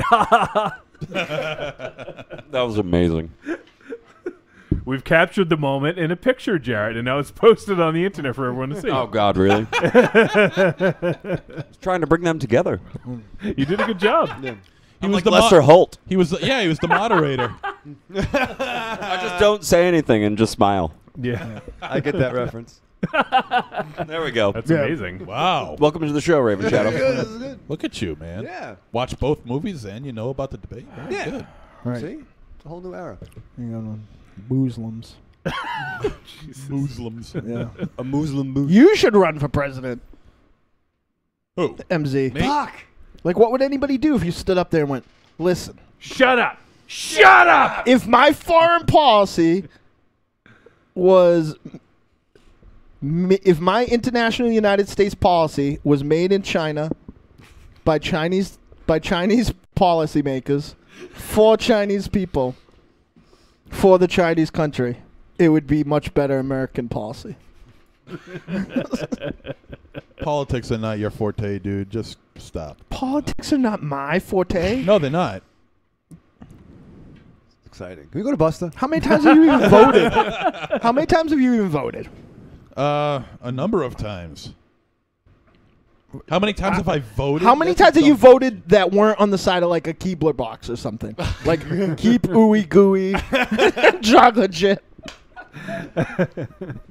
Politics are not my forte. No, they're not. Well, if I guess you didn't have a political idea in your head until your girlfriend yelled at you about it all day. Uh-huh. So. Right. Yeah. Right. Keep I eating. was on a political talk show for years on a Of real course live you were. radio station. Of course you were. I was. He was on the Of debate course you team were. in high school, all right? No, I was. I was on WRC, and we had the Friday Night Politics show. Oh well, that's very good. Are you still on there? No, it's not. It's the station doesn't exist anymore. It's It sold. went black. Right. Whoa. Wow, that's racist. You can't say that anymore, no, Johnny. that's a radio You term, can't right? say that anymore. I left before that though because I started a comic book store and had a band, which are two more things than you've ever done in your life from your mother's house. Yeah, well, that's wonderful. That's wonderful. Politics are not my forte. No, politics are not your forte. I think what Monsters is trying to get at is that this is a bad film, Yep. right? Yep. And then we can all get along. Politics are not my forte. I feel like they're. If you cut out like all the B and C storylines and Politics are my take the last. What the fuck's your issue, bro? No. I think what he said If you is take the last 10 I have minutes no and bump friends. that to propel you into the third act and then go even more batshit after that, it would have been better, but I'm not sure if it would have saved it. It just kept going on too. Like what the fuck? Like I don't understand where. Kept going on. Yeah, like the crazy, the drug mastermind with his fucked up girl with a fucked up face, like, and with the. Oh yeah. I would have Like, liked a she was little, eaten but he by wasn't even a drug an organized- mastermind. Like they Fair. spent a lot of time on like an underling, basically. Yeah, And you didn't have any. I can't even think. Once a zero of all people just told me that politics is not my forte. Like he was the guy that worked for a guy that worked for the guys. Yeah. You know, but I don't know what that weird fucked up drug thing was in the fridge. It looked like a meat pie. It looked like heroin. It was pink. Trying to. Oh, that thing. Yeah, in the bag. Well, I don't know what heroin It was like in a I bag. thought it looked like pink. Well, do it Raven later. Shadow would know what it is. Yeah. when he's hanging out under the bridge. Yeah. Me and Anthony Kiedis. Since when did Mark Webber get so badass, though? Which one was he? The guy. What was that, what that was he dude, in? bro. What was he in? He was in Green Room. He got shot in the face. Okay. Yeah. Yeah. All right. But He was before in that, Scott, he was in Scott Pilgrim. yep. He did this movie, was it? Oh, some drama where he played like a father that just lost his wife. And it was like the sweetest thing. He ended up directing it, and then all of a sudden he plays like skinheads and stuff. Yeah. I like it. It's fun. Keep going with that. But so I don't get what the drug was, and it was weird. Like it seemed like it was an assault, and there's some weird drug shit that makes you all fucked up. Well, they didn't like. I don't know. Like, I almost gave a spoiler for another movie by accident. But they didn't actually. They certainly raped her, but they didn't rape her in the traditional It wasn't. sense. It right? wasn't rape. Ah, shit. Silence. Just dead air. Wasn't rape, yep. Politics, not my forte. No. First time Michael says, wow, Raven Shadow is the voice of reason. Am I on Earth too or something? How is politics your forte? I didn't say Pony it Nub was. Johnson, Whoa. Hold on there. Rob Van. Hold on there, mushmouth. I never said politics was my forte. Nothing's your forte. I just said politics are not your forte. Walmart is your forte. That's true. I was there before I came here tonight. Your forte of solitude. While I do not like to talk about politics on the show, I think politics is my forte. More so than shitty, dumb movies that we have to watch sometime. Los Atlantis says politics are my thing. Oh fuck. I agree with that. That's true. That's very true. Of course. You don't even really know her in real life. You don't really. If she lived here, she wouldn't I like read you. her. I read her. I posts read on her. Face- on We're Facebook. Facebook friends. Oh, for God's sakes! He just can't handle that. He just can't handle it. He's so jealous and so Of what? and so protective of so many things and so many people. He's so afraid that somebody else might know somebody that you know. Holy Unless she shit, came over your house. Just chill the fuck out. My God, just chill out. Well, Eat you some- did hit- here. Eat some popcorn. You and did. chill out. You did hang out with her at Rock and Chocolate. Oh no. No, not Your last. I mom wasn't made you there go last somewhere year. else. I wasn't at Rock and Shock last year. Was there any redeeming qualities to this In Monster movie? Zero, no. The last 15 minutes. Yeah, But that would be just about it. No, that wasn't even redeeming. No, I The thought, last I 6 thought so. minutes. it was just the effects in the last. Because that I- last 15 minutes seemed like shitty, warmed over hen and lauder. Like it seemed like bad biology or like just shitty, boring, bad. I liked Yeah, but the, I like I Hen liked the Lauder. last 15, 20 minutes I of don't this. know. It was very good. I thought the And- effects, conventional effects were very good. I didn't even realize that was Meg Tilly for a good 5 minutes or so. And I'm like, who is this? And I looked. I was like, holy shit. Yeah. Like obviously she's aged a little bit. Right, since, right. I didn't know it was but- her until she got hit in the face with goo. Actually, I think that's the first time that she was like close. Well, enough. they kept showing That her looks from familiar. they kept showing her from the side, which and was in- interesting. And in shadows too, like in shadows, like when he's like, oh, be careful. But I was driving. trying to figure out who she was impersonating the whole time. As it turns out, she was Meg Tilly. Yes. I And- mean, the only other movie that I know her from is Psycho 2. What about the Chucky movies? no, that's Jennifer Tilly. Jennifer Tilly. Yeah, you're right. What wasn't Meg Tilly in? She was in that the Puppet Masters, one of the the remakes. puppet, not the No, the no, Andor. the Invasion of the Body Snatchers. Yeah, remake. Yeah, Yes. yeah. Where you gonna go? So- Where you gonna hide? Yeah, no. No one like you left. Yeah, she was in the 1993 Body Snatchers. Yep. She was in the Two I Jakes. don't think I know her. She was in. I've never seen the two Jakes. The Big Chill, Psycho 2. Oh, wow. Big Chill. That's right. Fame, Yeah. One Dark Night. Who was she in? No, you probably won't know, and I wouldn't know by the name. So she probably wasn't as well known as her Yeah, sister. I actually don't know her at all. I got her messed up and thought it was their sister. So. No. I think she's younger, Meg, Yeah. but I think that Jennifer still looks younger to this day. This reminded me of like the drastic change. Well, I guess I can't even say that because it's not even the right sister. But while I was watching this, I should say, it reminded me of the drastic change that what's her name went in when she was in the Innkeepers in Stakeland. Oh, Kelly. Yeah, Kelly LeBrock? No. Sure. Yep. Yeah, definitely not Kelly LeBrock. She was in Top Gun. Right. McGillis. McGillis. Yeah. One minute she in like my head she's like 20. She's like 22 banging Tom Cruise, and the next Right. minute she's like the grumpy old lady in the Innkeepers. Yeah. Or the nun in It doesn't look Stakeland. doesn't look anything like she used to look before. Has anyone here, except for I'm sure JBL here, has anybody here seen? Have the rest of you seen Stakeland? It's on my queue. What the fuck are you all waiting for? Fucking watching this fucking I movie. know, that's what and I'm watching saying. Gun What about Massacre. Stakeland 2 coming out? I Did you hear can't about that? fucking wait. No, but I can't fucking wait. I did actually hear. Yeah. Because I was confused because I heard he was playing the same character. I know Dimitri wrote it as well. So you would all The love that Stakelander. movie. It's really good. Yeah, it's excellent. Yeah. Yeah. So Politics. there was some. I thought there was some pretty intense scenes. That foot scene. Movies aren't your forte.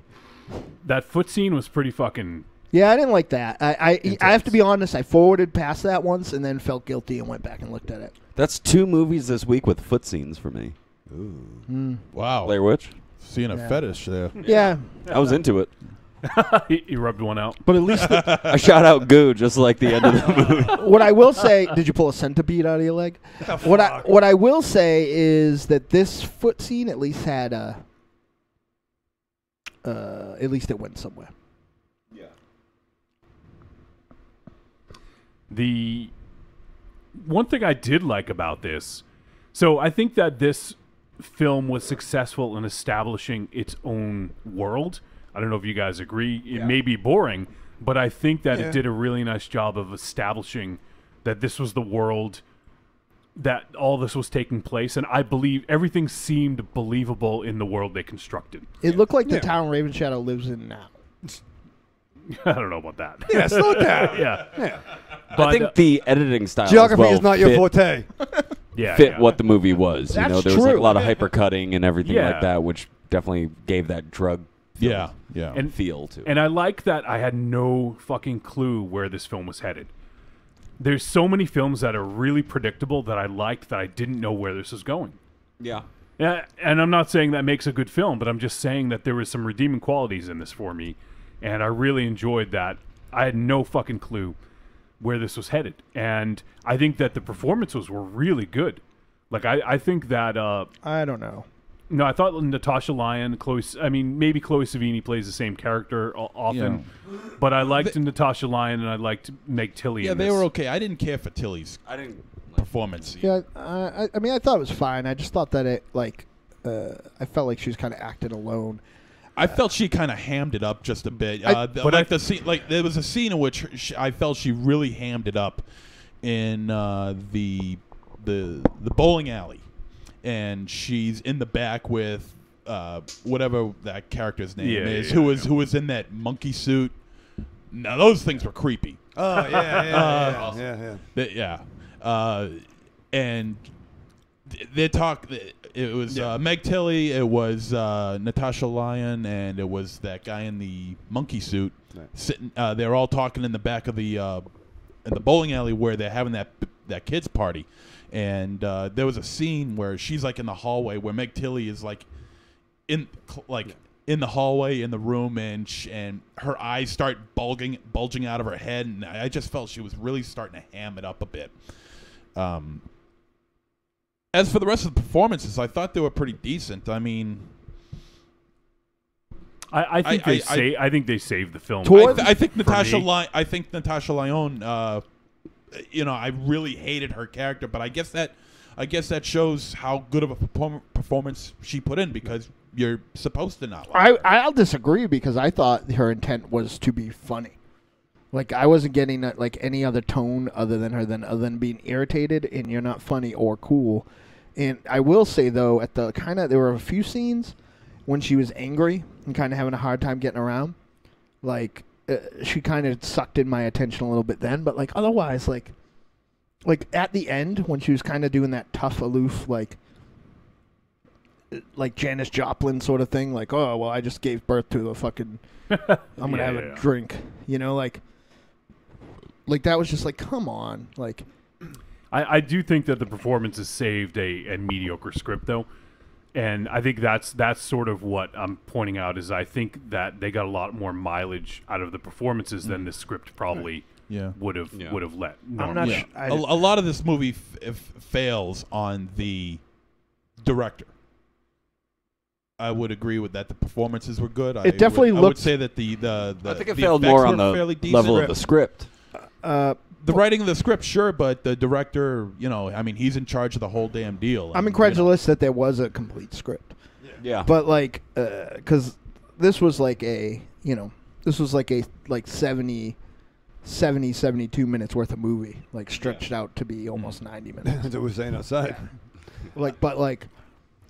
I agree with MZ to a degree. I didn't look, but like the director and whoever shot this movie, like. I understand that they were going for like a starkness to illustrate how like desolate and bland and like, it created a world of despair. Like this movie, there's a little bit of Oliver Stone in this film. Like this was like, I feel like this was like the world that's like in Rob Zombie's head. Like, this is the world that Rob Zombie's making movies about. Like, and this it's was all just fleshed out. This was just so boring. Like, this was just like white trash, like hell. And I get that they were trying to show that, but like, it was so uninteresting, and it was so boring, and it was so like I watched a good chunk of this on my phone, and normally I feel like I kind of jip myself, like the back half, like. And I just kind of feel like, because it was a beautiful fucking night, so I went out and watched a good chunk on my phone. I sat in my screen house. It was really, and if I knew if I sat down in a comfortable chair, I would have fallen asleep too, because I haven't been sleeping. But like normally, like, I feel like I rip myself off when I watch a movie on my phone, because even though the picture on a phone in 2016 isn't terrible, like, it's small, but it's a pretty good fidelity thing, and I was streaming it, which, you know, makes the picture a little worse. But, like,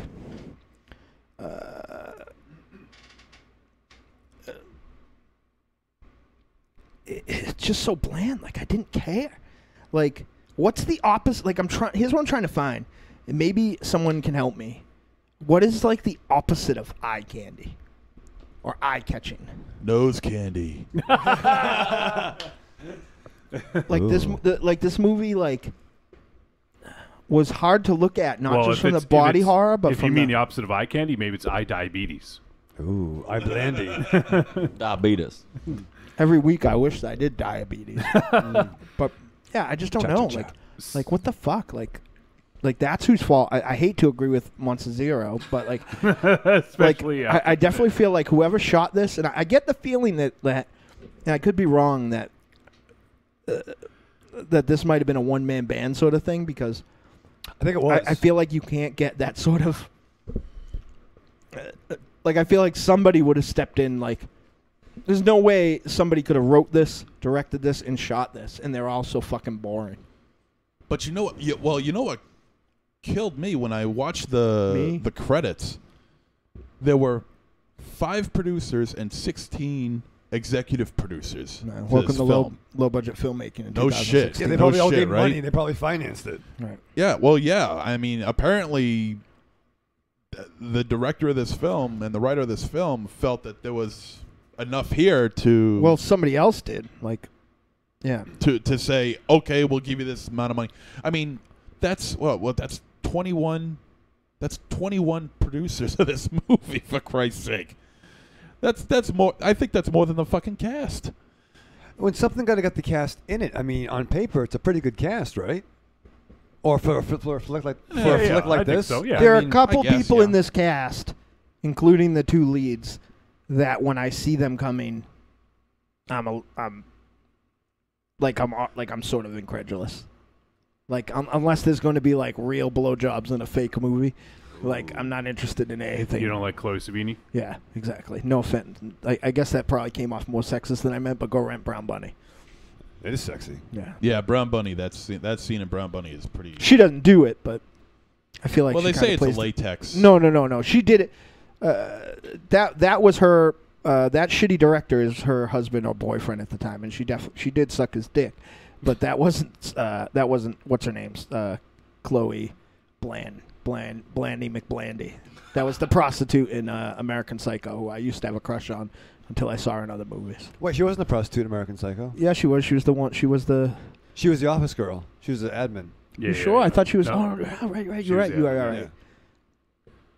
All right, well, I think we've said enough. Let's go to a verdict on this. Trick. Trick or treat, baby. I wonder if people would say you're a trick or a treat. Trick or treat, motherfucker. All right, verdict time. We're going to let you guys know whether this flick was a trick or a treat and any final thoughts we may have. Since you already said so, Mars, go ahead. I'm glad this movie is glad Monster Zero let me take it out on him, because this was essentially my Dear God No. Like, I've never been. I don't think, like, halfway through this, I was thinking I would have rather been watching Bite, like, or any, like, or like, the fucking bad horror app movie we did late last year. Like, I Lived. Yeah, like, Oh, wow. this was. I think I liked Dear God No better. Like, this was just everything I hate. The type, like, you know, it's hard to watch a movie and not let your preconceived notions into it. But I hate these type of people. I hate people that act like this. I hate movies that are about people acting like this. Did you like Trainspotting? No, I fucking hate it. Okay. I don't. Though I like the book, I don't like, and I know this will ruffle a lot of feathers, I'm not a huge fan of Fear and Loathing in Las Vegas. Like I just don't like it. But those movies. That's a different kind of movie. Yeah, though. but those movies that you just mentioned are, like, even Trainspotting, which I think is garbage. I don't like most of that guy's movies anyway, though. but like that is a masterpiece compared to this. Like this was like an exercise on how to make me hate a movie. So maybe I'm not a reliable source, but like when you take dumb, slutty people and make me watch them do a bunch of drugs for a while, both things are irritating to me. And then do bad body horror. What's worse than bad body horror? Yeah. Like it has no redeemable qualities at all. Yeah. You know, and then put in pregnant body horror, which is which is fucking the fucking independent film channel du jour, I guess. So like, I just don't get it. I just don't care. I'm wondering. I guess it's a testament that there was a slow, not convention. Help me out. Festival year, as we're seeing with our on demand and independent releases this year. That this even got picked up because I don't think that this is a very good movie. Trick. All right, Blinks. Trick. First hour and 20 minutes is definitely a trick. The last 10 minutes or so is pretty cool. All right, but no. MZ. This is just a simple case of too little, too late, and that's a shame because the last 10, 15 minutes of this movie is definitely worth watching.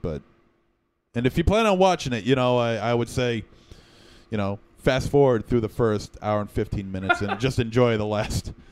It might be worth your buck. Who knows? But that's up to you guys. But for me, no. This it's just a case of too little, too late, and this is a trick. Raven Shadow. I'm slightly curious to see what the pitch was to get some of the actors in this. Like me too. Or to get the money. Well, right? I'm sure to get the money. Yeah. Right? Like I would hope it would be the script. Otherwise, like I don't know what they're thinking if they're in a film without seeing a script, But it could have evolved over time if, there was reshoots. It seemed kind of choppy towards the real fucking choppy. Choppy. But end of the day, pee-pee. I would give Contracted a 4-star review on Letterboxd before fucking You're a legit critic now. Yeah, see, there you go. Yeah. I'll set up a little box. The Raven Shadow. Raven Shadow. The letterbox. Yeah, I'm eating this popcorn off the floor, by the way, because it is delicious. There you go. Trick this one though. All right, so this is a bizarre fucking movie. All right, I did. Oh shit! He came prepared. I did appreciate seeing something different, though. I will admit this was definitely a very different movie, but I do wish it was a lot more fleshed out than it was.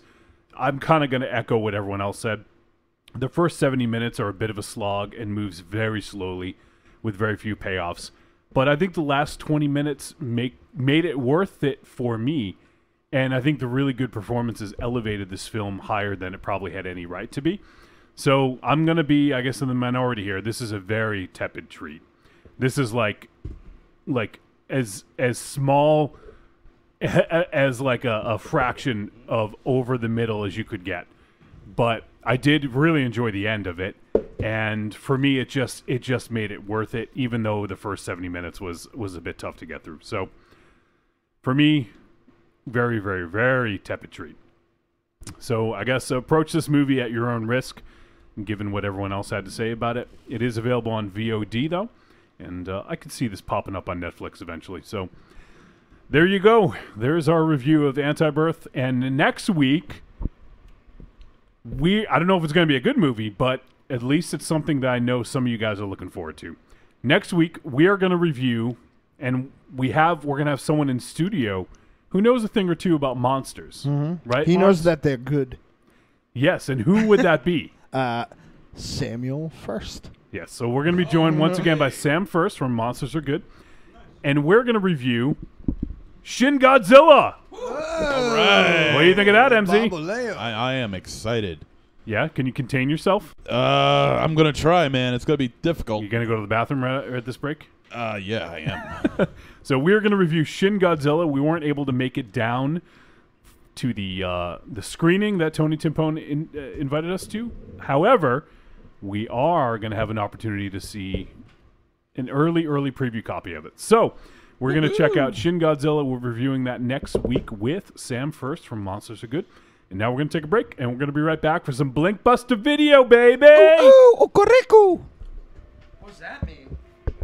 One dark and stormy night in the mid-'80s, Joe Bob Briggs, Harlan Ellison, and the ghost of El Santo pulled a train on Elvira while Siskel and Ebert sobbingly masturbated in the corner. From that union arose the greatest movie critic and luchador that ever lived. But we're not going to talk about him. He's kind of a dick. Instead, we're going to talk about me, El Goro, the stuttering movie fan and host of the Talk Without Rhythm podcast. Every week on Talk Without Rhythm, I discuss 2 to 3 movies tangentially tied together by a theme. I cover action. I'm the most complete fighter in the world. Sci-fi. Open the pod bay doors, Hal. I'm sorry, Dave. I'm afraid I can't do that. Horror. Oh, no tears, please.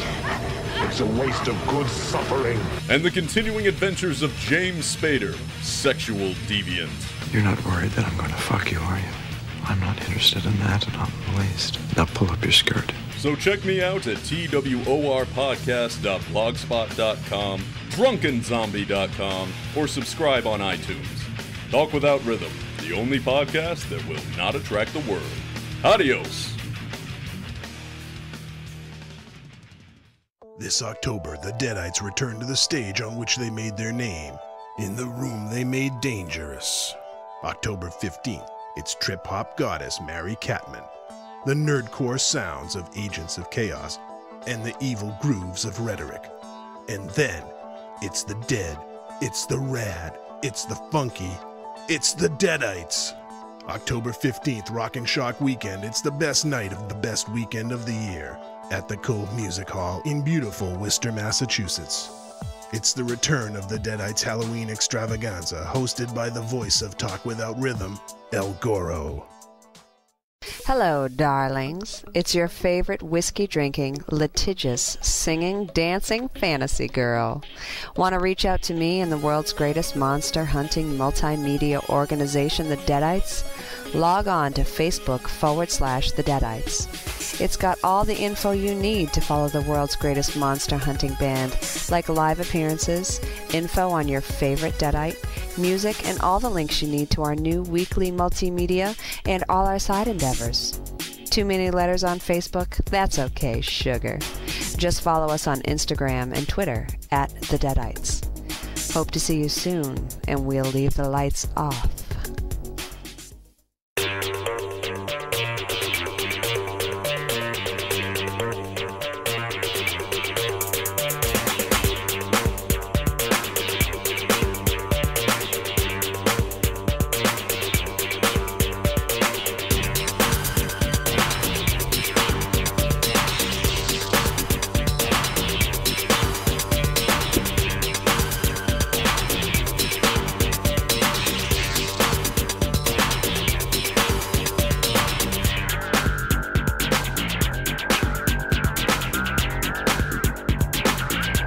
All right. We will not be playing that one. No? How come? Oh, wait. Fair to fear me? Yeah, I had to make sure I put on my headphones. I couldn't tell if it was the original or the sequel. Oh, yeah. How many other bands do sequels? That's one thing. Sequels to songs? Not many. Yeah. Dream Theater's one. That's even got the same, similar, stuff in it. Right. Yeah. Pink Floyd. All right, well, the other guys are probably smoking butts. But, smoking each other's butts. Whoa! Oh, look at the timing on this guy. Damn, dude. At least someone's timely around here. Hey! Shut up! I do that 3 times in Elm Street, kids. Yeah. All right, so we are going to talk about Blinkbuster Video. That's right. So I got to ask, Blinks, we talked about doing this segment about reviewing some VHS flicks. You got Blinkbuster Video. It's a very successful video store. Yep. No customers whatsoever besides you guys. Well, that's why me. You get to keep all the movies. Oh yeah, I just got Rocktober Blood in today, and I'm super pumped very for that. good. Now, how many videos does Blinkbuster Video hold right now? I never counted. I mean, we've seen a good photos of him. Yeah, but a good amount. It's a good You amount. count to me. What? You count to me. You count to me too, bro. So there's a pretty I good can't amount. count these movies Yeah, I'm sure it's longer. over 1,000. Yeah, yeah. For just horror, and then I have maybe 2,000 others that are just sitting in my garage as well as like in my basement. Just I don't have room to display them. We need a new home. Now I think you just for the VHS. Pretty much. Sorry, think honey, you gotta No, it's really funny. Tomorrow we have someone coming over to look at our house, a real estate agent, to price it out, and I'm really curious what she's gonna say when she goes down to the basement. Yeah. She's gonna be like, "Fuck this basement." Now I'm nervous you're moving. But I'll still be in Rhode Island. Thank you. Why don't you come move to my Just house? for you. Thank you. I forgot what I was going to say. You want to move in? With You, Blake's? I already have. You just haven't noticed. You, I believe your last appearance or the appearance before that inspired loyal listener Nick to start collecting VHS. I saw that, and which is awesome. But if he gets anything that I need, we're gonna have a problem. So Nick, don't go too crazy. Yeah. All right. So, Jarret, you went down into Blinkbuster Video. Mm-hmm. You were looking around for something to pick. What was the decision-making process like when you picked this flick? Well, when I think about, like horror VHS and just sitting here rapping about one specific movie, I tried picking one that I just knew would be a fun watch. Yeah. And recently, actually last year, or maybe 2 years ago, actually, we had a backyard screening. Just invited a bunch of friends over, and we did a double feature of some VHS, and we did Chopping Mall, which was fun. Yep. And then we followed it up by Gun Massacre. And it fucking slayed in front of a crowd. It was like the funniest thing you could ever see. It was absolutely perfect. So that was kind of the first one that I thought about, especially because no one else has seen it at this table, correct? Correct. That's correct, No, yeah. never. Yeah. And it's just we'll talk about it, but it's funny as all hell, and it's a fun watch. One thing I did realize watching it this time was it's more fun with an audience, like with a crowd. If you got a bunch of buddies over and you're drinking and you pop this one in, you're gonna have a blast with it. Yeah, and that's one thing I wish we could have done with this, because that would have been fun seeing this with a group for sure. Definitely. So, Gun Massacre is the flick that we're going to review. It's the flick that Jarret picked for the inaugural Blinkbuster video segment. Mm-hmm. And I imagine we'll be doing this periodically every now and then. And Gun Massacre is from 1985. This flick is 85 minutes. It is a horror thriller. I think it's just a thriller? horror. That's what it says. I think it's just a horror flick. Let's MZ, go with what do you that. think about that? Kind of suspense. Was the killer a monster? Well, yeah. All right, and this flick is directed by Bill Leslie and Terry Lofton, and it is written by Terry Lofton. And it stars Rocky Patterson, Ron Queen, Bo Leland, Michelle Meyer, Sabrina Lawless, Monica Lawless, and Jerry Nelson. And the synopsis on IMDb: after a young girl is gang raped by a crew of construction workers, Which was very no. If you see the movie, it's hilarious because it opens like literally no during credits. the No It credits. just like opens with a rape, and then you don't hear anything else about it for like another hour and 10 minutes into it. It just seems like so out of context for like, the first hour. You're like, what? Wait, why was there that rape scene earlier? And they just mention it later.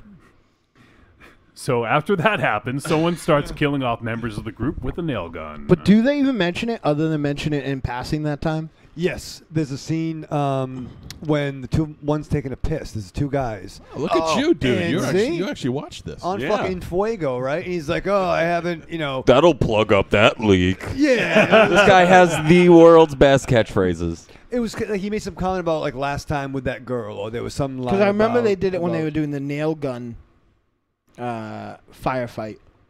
When they were playing. Yeah. playing Oh, yeah, soldier. yeah. Which, Well- it's always important to put over your like titular weapon by having people play with it like it's a game halfway through the movie. I was concerned about that. Were they using real nails?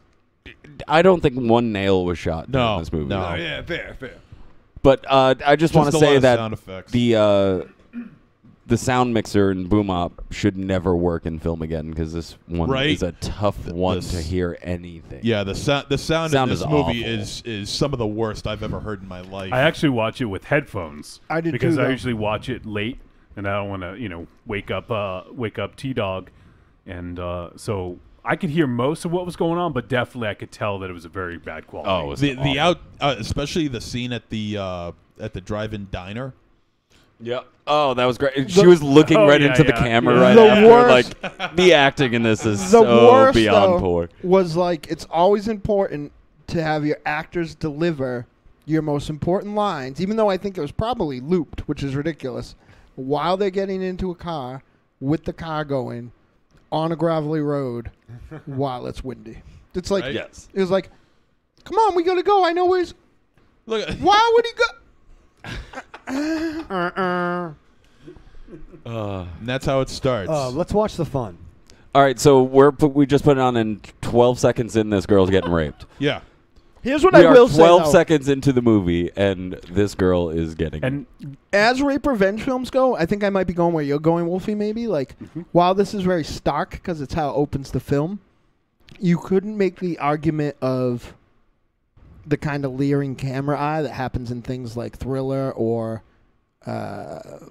one of my favorite films, I Spit on Your Grave. Because, like, not that this rape is certainly not tasteful, but at least it's not, like, full of, like, nudity and, like... Yeah, so that was the thing I was going to go there is there is a pretty good amount of nudity in this film, right? Right. You would think that okay. Wouldn't you want to make this, like... I mean, it's a pretty, like, there's a gang of dudes. There's, like, 6 dudes, right? 7 dudes. Right. And you would think, though, that you might want to make this scene more impactful than some of the others. Like, yeah, because all the nudity scenes was just a bunch of done out of sex, but the violence in this rape scene, in this opening rape scene, there was virtually no nudity. I prefer that, though. And it cuts before anything happens. Yeah, It's I guess 6 guys holding this girl down, trying to take her shirt off, and then it cuts to some girl doing laundry with her kid, and you don't hear about the rape for a really long time. Right. And in time passes, but the way they shoot it seems like it happens. Yeah, like a little later that day. It seems like it's happening at the same time. Right. It's the dialogue in this movie is so good, though. Oh my god. Yeah. So The one-liners are fantastic. There's a couple that's in bed, and they're doing their thing, and he goes, like, what time is it? And she goes, it's time for an organ. It's time for like an. It's time for an organ transplant. I wrote this down. I'll be the donor. You'll be the recipient. Yeah. No, you're the donor. I'm the recipient. And she said, but you said we could play doctor all day long today. And I wanted you to play with these. Yeah. Now, Monster Zero. Yeah. I thought of you during this film. Oh, God. Mostly because your nipples look just like that girl's. But would you have preferred Batman's voice if it was like the nail gun killer? Oh, God. It sounded like Freddy Krueger meets Darth Vader. You know what? I would have. These are the best, worst one-lines in the history. Right? Oh, my God. Right? It's amazing. Like you see a lot of wiener in this movie, too. Yeah, right? Yeah. A whole lot of wiener. Not the type of wiener I like to see no more. And some guy gets a nail right in the You wiener. see a whole lot of back hair, too. Yeah. Oh, yes. There is an awful lot of back hair in this movie. And a lot of chest hair, and there's just a lot of hair all the way around. A lot of the the group of construction worker rapists all kind of look related. All the kills in this movie just feel so random. Like the killer just pops up random. There's one point some guy's grilling, and all of a sudden it just cuts to a pool, and the killer jumps out of the pool and shoots him with a nail, and then falls on the grill, and someone comes out like, "Are the steaks burning?" Did I miss something? Like, I know that the killer wasn't obviously who they wanted. They were trying to lead, very heavy-handedly lead you to think it was. It But definitely had been portrayed by that. But I person. remember when the killer killed those 2 girls, I was like, what? But why? Yeah, they didn't rape anybody. Yeah, it's right. like, why'd they do? There's a lot of collateral damage in this. Yeah, Look how she picks up the kid. I know. Yeah.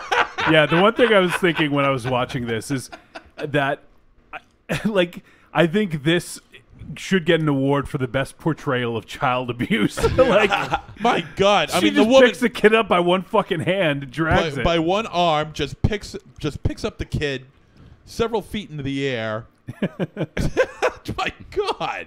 And this has the worst portrayal of cops in a movie. Oh my God! They are just so dumb. They are the worst. Yeah, they're so negligent, and they like let people mess with crime scenes. They leave bodies for later. What about? Yeah, they say I'll come back later. They're not going anywhere. I love this scene because it's so obviously not her running in that scene. Yeah, it's so obvious. All I know is I understand. Look at the kid bouncing around all over the place. I understand this is a small town, but if I went into the doctor's office and my doctor was wearing a sleeveless black T-shirt and had a Joe Piscopo term, I would be out of there so fast. No, can we talk about the music cues in this movie because they are so poorly played? Like, I think, and they're so abundant. Yeah, I feel that everyone, because there are certain people out there that say like, "Oh, I don't believe in so bad it's good."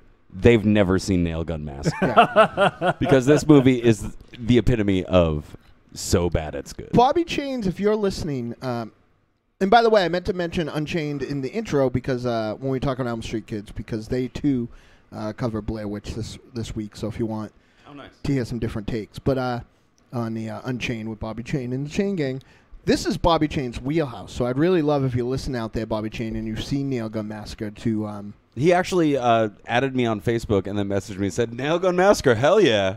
And I was like, "Fuck yeah, bro!" Can you? I'd love to hear a voice, like not that I am into soliciting voicemails, but I would love to hear your take on this because this is in your, this is in your pool. This is like what you are an expert of. The acting in this film is truly fucking astounding. I mean, clearly it's whatever. It's made by a bunch of non-actors, obviously. Absolutely. I mean, it's very clear. People are like looking into the camera. Yeah. Oh, and there was one scene where the old woman. Oh God. She's like. Oh, she fluffs her line. At the store. Yeah, she fucks up her line. Wild butterflies or butterflies. Yeah, she doesn't give a fuck. Second take, more like asshole. And I mean, you could obviously tell she's got the script down where the box is hiding it because she keeps it down. I mean, I like some of this stuff a lot. Like, but it's very like hot and cold. I know what Raven Shadow would like about this movie. We're digging it right now. There's a whole lot of boobies. Oh yeah. Yeah, but there wasn't another girl in this town who could get like she was obviously reading. There wasn't another girl in this town who could be naked and read. Yeah, but she's got those. Yeah, but I don't know a lot. Why have brains when you can have that? There's some very I don't know. Like say that. Yeah, that's what it sounded like. You were saying. No, it's what I said. There's some very awkward close-ups in this too. Yeah, really weird. Like when the guy's peeing and he turns around. Like every shot in this movie lasts for 5 seconds longer than it should. Did anyone else seconds to 5 minutes? Yeah. Did anyone else There's get one the shot of feeling? just like some guy's bare ass grinding up against some girl on a tree. That goes on for like 45 seconds. I mean, how comfortable could that possibly be for her? Oh yeah, I was thinking that too. With her bare ass and her bare back But it was funny, up against an oak tree, for Christ's sake. I was watching this this today, and my windows are like wide open. You could see the TV clearly from my street, and that scene was going on, and I kept like looking outside like, is someone walking their dog? And I must have looked behind myself 4 times, and that shot did not end. I mean, you could, and she's got implants because you can see the scars underneath her nipples. Yeah, 85 style. I watched this in my office, and at one point, came in. You told me you were watching this at your office. Such a bad idea. And at one point, realized that of all the shit that I could get in trouble in for watching, if someone walked in and thought this was porn, I would have no defense. But I like a lot of I like Bookwalter stuff. I love the Dead Next Door. Yeah. And I like his. Did you ever see his movie? Not the Sandman movie. That wasn't very good. But he made a movie about a drug. What that fucking Antibirth movie should have been. Ozone, it was called. I like a lot of his stuff. I like Nightfall, I think it's called, with the vampire one there. Yeah. But I don't like. Just like cut. Yeah, right. Scene. He was going. And scene. Like, but I mean, like, this movie didn't like.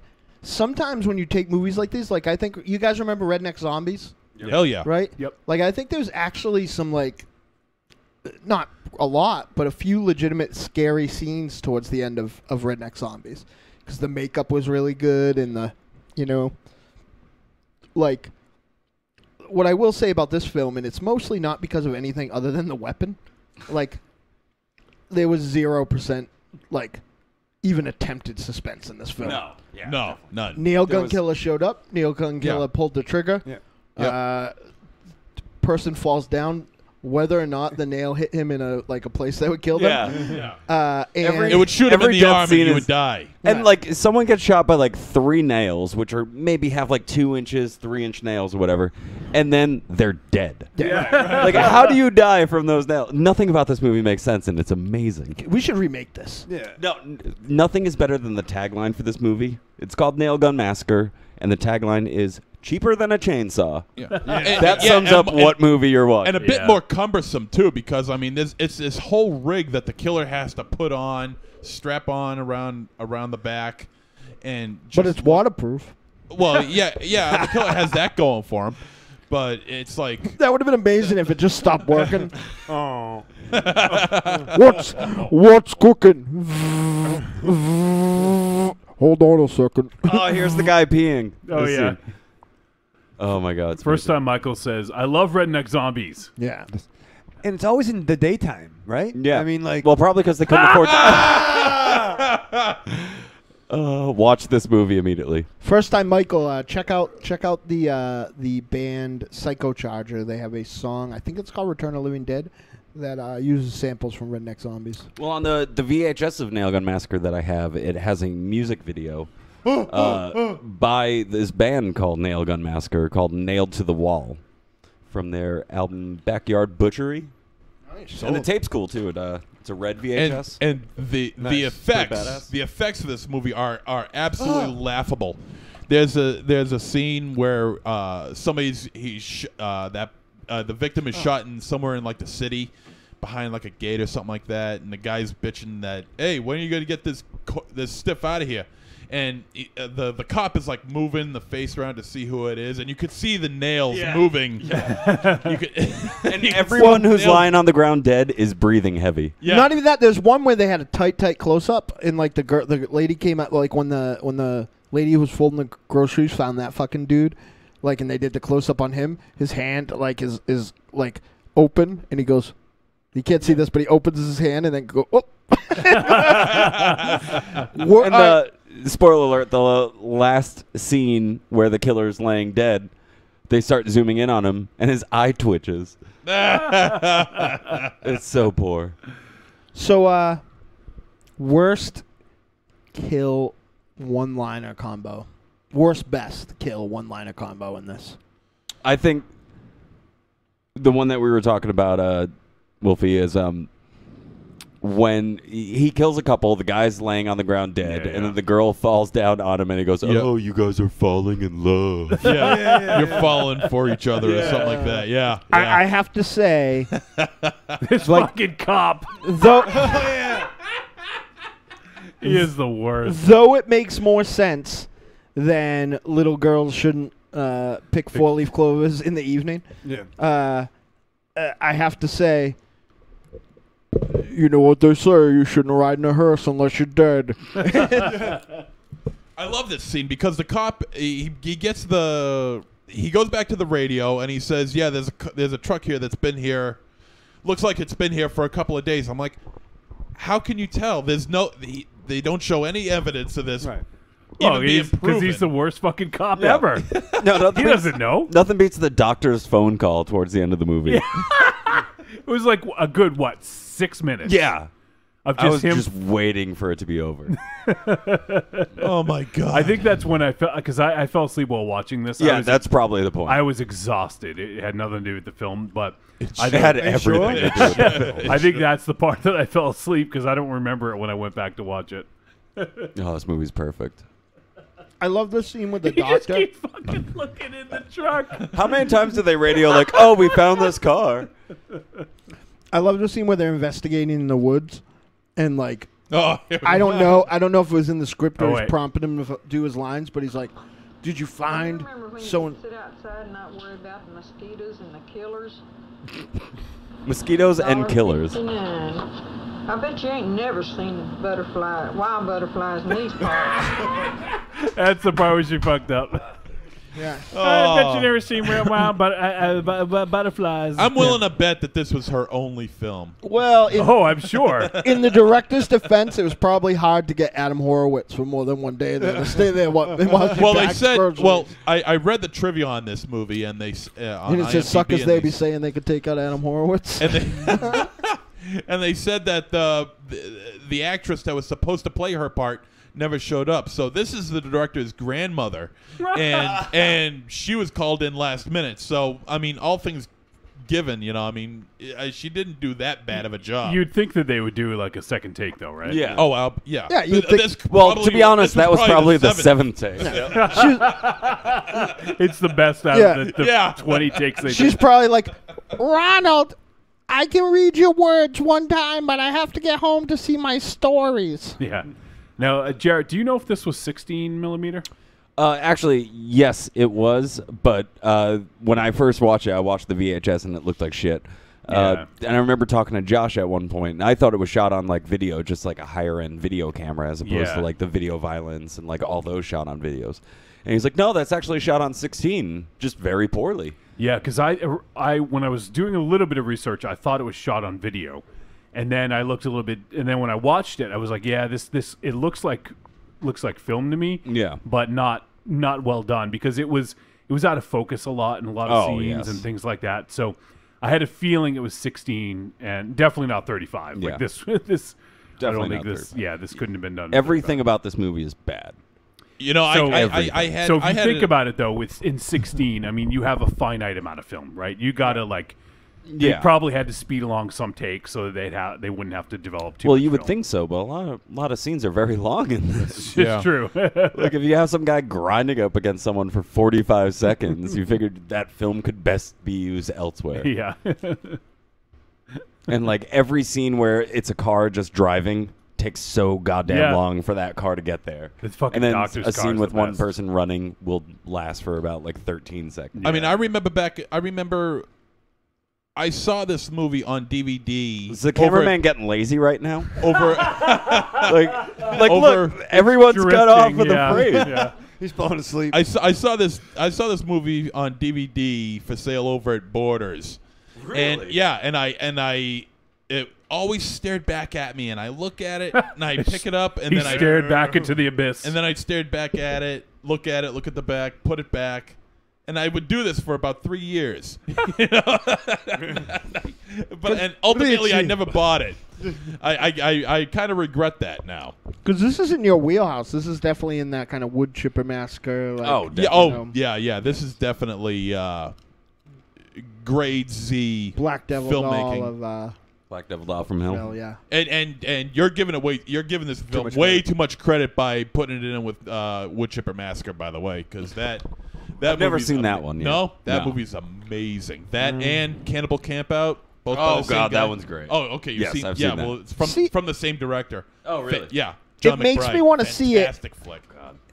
And then, like, one of the 3 times you've had me over your house in the last 10 years, you were like, you have to come over right now because you've never seen Fatty Rides the Bus. And I'm like, oh, all right, I'll come over right now. And then, like, halfway through the movie when you weren't looking and I left. like Fatty Rides the Bus, I've still never seen the end. So, like, I'm always incredulous of this end of You're Amazing. Like, when you talk about Italian things and you say it's amazing. But, like, this type of stuff, I'm always a little worried. I do love Z grade film. Oh, yeah. You know, I really do, especially if it's taken seriously. I'm hot and cold with it. Like a really bad example of it is I mentioned Redneck Zombies because that like bad Z grade trying to be funny movies usually like turns me off. But I think the special effects and like how scary it is a couple times, and then like there are parts that are unintentionally scary in it because of how abruptly cut it. Like like when they had about to drink the zombie, the infected from the infected still for the first time, and like that whole like how bad the cuts are, like just weird stuff like that scares me. Like, I want the first week paw. See, I don't think this movie was trying to be funny. I just think it was trying to be clever, and everything came across as funny. Yeah, unintentional comedy. Looks like this is a 2-for-1 sale. Yeah. I just want a supercut of all the all the cheap lines. Here's my question, though. When you think about it, though, I mean, could this? I mean, I'm trying to think of what film. I mean, maybe outside of Freddy's Revenge, Nightmare on Elm Street 2. Is there another horror movie in which the killer used snappy one-liners? Well, that's before not this. I'm wondering. That's what I was gonna say. Like even like the first Nightmare on Elm Street. It was dark, but he didn't use that like one-liners. I mean, but here's the thing: like, when did, like, what was Nightmare on Elm Street 85? I think that was 84. 84. So it beat it by a year. But this seems more like a movie that would have come out after Dream Warriors than like you know what I mean? Like, I mean. I can't think of another movie like... I can't think of another one either. I mean, even... Like, there wasn't even a ton of this guy's reaction right now is the best. Yeah, because he can't duck or anything. Yeah, you can't run away.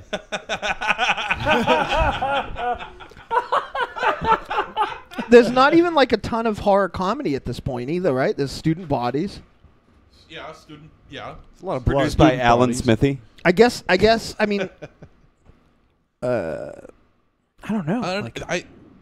That's one thing I did think of. Like, I do feel like this beat the quipping killer. Yeah. Are you saying Nail Gun Massacre is ahead of its time? In a way, yeah. In that aspect, it very well could have been, because I'm having a hard time thinking of another movie before this that I love Nightmare. I really like Nightmare on Elm Street, the first one, but like I don't watch it a lot. Like, but I do see bits and pieces of it a lot because it's one of my special lady friends' favorite horror movies. Now, I don't remember Freddy. I could be just because I'm thinking too hard, but I don't remember Freddy making a ton of quips in the first. No, certainly not in the fucking. Nice, certainly not in the ultimately. Nice. Uber grim, Nightmare on Elm Street 2. He's got the you've got the body and I've got the brains like. Well, let me check something out here, because... well, I guess one of the things that's not too out of the... I mean, at this point in time, this was the height of the action movies, right? Like the action star. Like we had well, actually, not the height. It's not. We just got Predator. Yeah. Predator was what, 84? I think okay, 86. now Predator was 87. I think really? Yeah. That now, see, this movie looks like you're right, because Commando was first before that, right? Now, this movie looks like it could have been shot in, say, 3 weeks' time. Patsy's going to be like, you're not a Predator. Does that sound fair? That's being generous. That's being generous, but it's possible. I think the reason why there's so much daylight in this movie is just because they can't afford to light it. Right. Yeah. Okay, well, think of this. Nightmare on Elm Street 2, Freddy's Revenge, was released... Come on, go back. November 1st. So I'm thinking, I'm thinking in my head that if Nightmare on Elm Street Part 2 was released earlier in the year, much earlier in the year, they could have taken cues from that, and within Freddy a short amount in Part of time, 2 wasn't like what he was in Part 3 and 4. Right. Like that's when he started. Once Welcome to Primetime Bitch happened, that's when everything started propelling forward. Help me. See, he just proved you right. Why? Here's the scene right here where they just fucking leave a dead body on the side of the road. Like it's out of business. Right. And it has nails coming out of the head, and they just fucking Do you think that dude who died by the hearse, the hitchhiker guy, who was doing like some convulsions, do you think that those were like little touches of nuance from him, or they were like, make sure you do some convulsions so people might think you're alive later? I think they did he did the convulsions to make the viewer believe, look how daring they are. There's a guy driving off, and there's a live actor lying no more than maybe 2 inches away from a moving car. I think you guys are giving them way too much credit. Yeah. I was pissed off that car didn't come back though. Like I was really I got at the end of my rolly chair and was very excited that I was about to see a bad dummy cut there because I thought that they were gonna drive away and back over him. Yeah. Because he kivered. I'm like, oh, he's still alive. They're doing it. They're doing it. They're doing it. No, they're in the woods.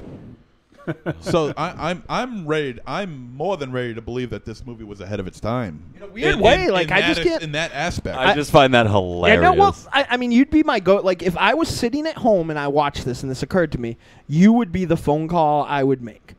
Like where is it? Like, what's the movie before this where the killer is so aloof? Shooting off one-liners that everybody's gonna want to remember and When want to use over. Here's the real thing, because we're kind of stymieing ourselves, and Wolfie kind of touched upon it, but I got confused with Predator. When did Commando come out? That was 85. So, I guess it's possible they saw. It depends on when, but like Commando is like Commando set the, because you got to think Stallone and Rambo was. You know what? That wasn't like a typical action movie. Yeah, Cobra was 86, if I remember correctly. Right. But I feel like in some way Jakey and CDR are pissed at me for not knowing this off the top of my head. But I feel like Commando was the first one where Arnie really started to where Arnie laid into the one-liners. All right. Well, Commando, 1985, October 4th. So that's still late too. Another one late in the year. I don't know, man. I think we are giving it maybe too much credit. Yeah. No, it's not. I mean, I don't think we're not giving it credit in its quality, but like by the time 1988 came, every killer did that. Like I watched Wishmaster the other day, and I was like, you know what I mean? Like every fucking killer did that. Before that, you had Terror Train, you had the Giallos, where they didn't. If they, maybe in one of those killers quacked one time. But, like, you didn't have, like it's hard to imagine now, but, like, Nightmare on Elm Street was such a cultural phenomenon that every slasher made dumb jokes after Nightmare on Elm Street. Definitely. After Nightmare on Elm Street 3 or 4, if that's important to saying. So this came out the same year as Nightmare on Elm Street. Part 2. Part 2, where not only was that not funny, it was even darker than the first one. Right. So, I mean, he did have some... I mean, I see what you're saying about... maybe there's something there, but I think... I don't think that this was influential. I think it was... But I think in terms of even if you want to go to Arnold, I'll Be Back from the Terminator was the big thing. So I think natural progression is if something works once or twice, let's give him more of it. You know what I mean? So then he became more of the cartoon. Yeah. And I think with Freddy, when he was scary, it was a natural progression of the character to somehow make him likable because of his popularity. Right. And the teenagers were there, and that was just go for the catchphrase. Bambaleo. I think the writer was just thinking that, is it she? Terry? Terry Lofton. Is that a female or? I don't know. I don't. It's Pat. They. I think they are just thinking that they were clever. Director really Terry were. Lofton. In fact, he's dead now. Writer Pat Smith. Yeah. Okay. I just don't like our point, Raven Shadow, Monster Zero and I, though it pains me again to agree with him, is that like for a film like this, which is like derivative to a lot of stuff, like a poor version of a lot of shit that's going on at the same time of it. Mm. Other ones that I can think, like the dude in Terror, like who was the fucking the magician in Terror Train, didn't tell funny jokes. Like the kid in Prom Night didn't say anything. Like so, like to have like a quippy, talky killer like this, like especially like with the voice. It's like I'm not saying Freddy copied this. Why does his voice sound like that? Like logistically, he's just wearing a motorcycle helmet. Yeah, that with was tape bugging on me it. out. Like you can see even less. With the tape on it. It was like a small diamond right in the middle of the visor. Do you think it's because he was influential towards Mighty Morphin Power Rangers, probably. It's inspired Street Hawk with. So I think Nail Gun Massacre is just ahead of its time. Yeah, well, they say the release date for Nail Gun Massacre was 87 and 2001, but they say the release date was 1985. So it's possible. Wait, hold on. Huh? It's not your fault this time, but read that one more time. Well, they say the release date. I'm Was thinking they're 1985. meaning the Production? VHS and then the DVD. Well, release. it says video January 87. Yeah, so that's probably when it hit VHS. but the from distribution. movie itself was made in 85, Which makes sense. It's usually a 2-year. especially for a film. Well, like this. things were very different back then Yeah. too, than they are now. But I mean, This- 87. We were just like This did not play at Fantasia, back in No. 85. 87 shit was just like hitting the second wave of amping up too. And it's weird. It's like, I don't know, man. Maybe this movie deserves more credit than. I don't know. No, it doesn't. I mean, just in the case of the one-liner killer. I mean, it's that guy's awesome. It's definitely ahead of its time. I mean, you can't argue that. I don't know, man. It's weird. It's Never weird. changed, Nail Gun Massacre. Never change. Thank you, Neil Gun Massacre. Dear Mr. Neil Gun Massacre. And there was a lot of movies out there being called Massacre anyway. Yeah. I mean, Nail Gun Massacre, Drive-In Massacre, Microwave Massacre. Microwave Massacre, a fantastic flick. Did you I get don't the Blu-ray? Not yet. Oh. Not yet. I want to get I've it. never It even looks seen it. way too good than it should. Really? Slumber Party Massacre. Slumber Party Massacre. My sure. favorite slasher. The fact that Microwave Massacre has this beautiful, pristine Blu-ray, and I don't have a Delmo one is a little disheartening to me. Yeah. I know that the two things don't have anything to do with each other, but Well, I'm glad that they did Blood Rage. Blood Rage is one of my favorites. man, this is a good time. People are saying physical media is dead, but it's No, definitely it's- the rise of I don't know, I like it more. I love living in a world where there's Scream Factory, Arrow, now Vestron, Mondo, all these different things putting out in a, just making it for the people that want it. I'm just upset because I'm broke because of all this. Now, this flick brings up a conversation we've had periodically about the good bad film, right? So, a movie like Miami Connection, if you think back to that flick, I'm gonna poop my pants, but please don't mention Miami Connection and Nail Gun Man. Even if your point is to say that one is way better than the other, or Made with Love. I'm just setting up a point in saying that, for instance, Miami Connection was a flick that never found its audience when it first was released. Right. It went on for years and then finally became sort of found the right audience. Right. Dynamo's going to take a drop of deuce. Good luck, bro. I'm about to do the Grand Guignol Studio Toilet Massacre. Jesus Christ. Awesome. Thanks for letting everyone know. Yep. Thankfully, this is not a scratch and He's going to nail it. We have Thankfully, this is not a scratch and sniff podcast. I think did he shit himself? MC, go live. He did say... I'm not going out there. Go live. Go live. Go in the bathroom, go live. So what do you... So the point I'm trying to say is, before we get interrupted by Mars having to take a shit, is this... So I think one of the reasons that Miami Connection endured and was able to find its audience was there was passion present in the project. Yes. It was not intended to make a bad movie like a Sharknado or something, some of that shit. I just have no love for films that set out to be bad. Yes. Right. I agree.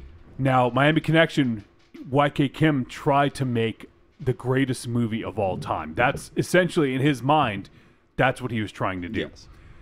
Now, once again, I don't want to compare Miami Connection to this, but Terry Lofton clearly wanted to make a good movie. He wanted to make. He wasn't setting out to make a bad movie. He just was inexperienced as a director. From what I've read, the original script was about 80 to 90 pages, and for whatever reason, it got cut down to 35, which is, as we know. Wow. Typically, a page equals a minute of on-screen time. Yeah. So I don't know why it was cut down so much. But, so the film was cut down, and then apparently there wasn't enough nudity originally, and then the distributors asked the filmmakers to put in more nudity. Good because choice. at the time, that was something that was important to a film for marketing it and getting it out there. Yeah. So it is interesting to see, and he also said that he knew that he'd never be taken seriously as a horror director, so he intentionally infused a little bit of comedy in it, because he knew that it just was going to be a bad movie, because he didn't have the experience, the skill, the resources, things like that. So I think he knew, and he kind of fed into it and was like, okay, well, let me just, and that's probably where a lot of the one-liners came from. Well, that's kind of funny because the comedy kind of falls, and not just I'm not counting the one-liners, but the intended comedy. It's funny. It's the intended comedy falls flat, while the unintended comedy, right, is absolutely hysterical. So I think long point long is I think the thing here is that this film was made with passion, and that the director Terry Lofton was trying to make a good film.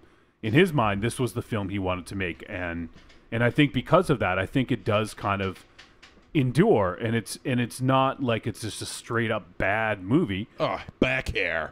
Straight up back hair movie. God.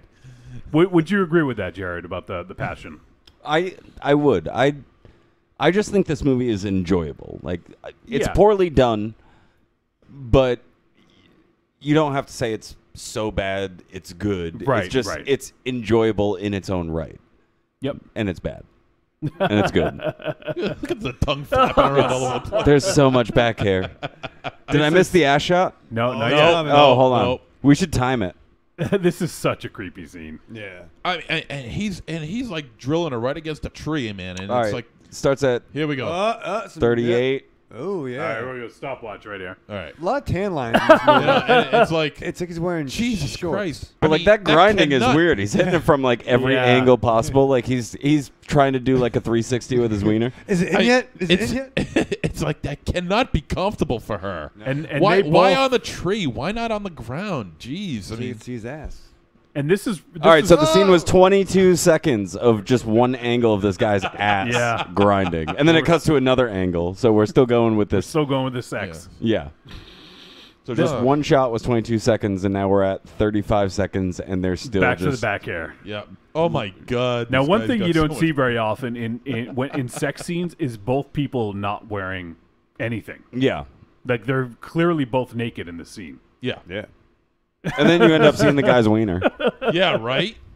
We're almost to a minute, folks, of just straight.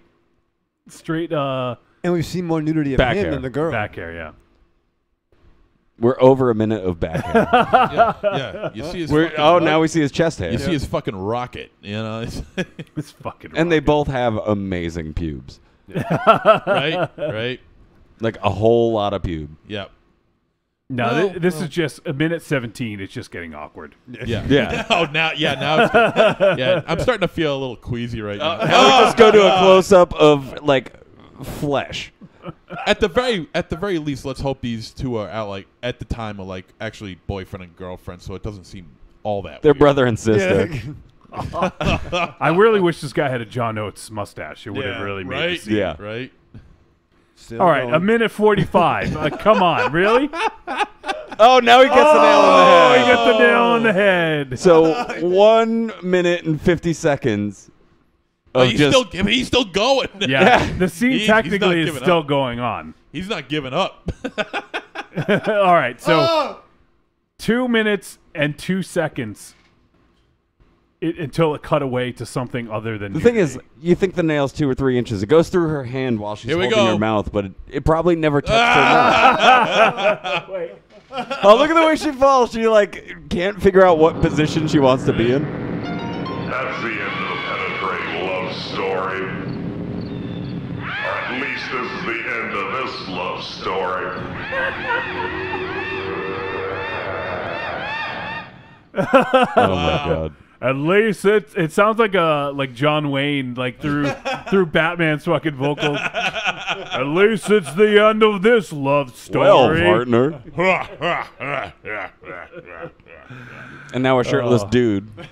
Now that guy should have had that mustache. Yeah.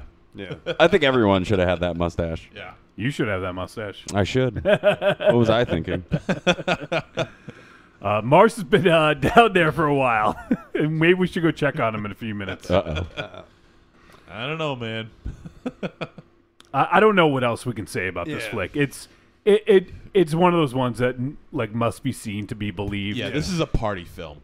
Definitely. Yeah, absolutely. This is a flick that I would have a blast watching this with a bunch of people for sure. Are we giving this any kind of rating, or are we just? Yeah, we should rate it for sure. Right. I'm gonna wait for. I was gonna wait for Mars, but Jesus Christ. I think we're gonna be waiting for a while. Yeah, you might be right. Yeah. We could go through 5 different sex scenes and have him not come back yet. Well, we all go, then he'll come in, or we can edit and post. Don't ever go near the bathroom within like 2 hours of him going God. out. All right, we'll do a verdict.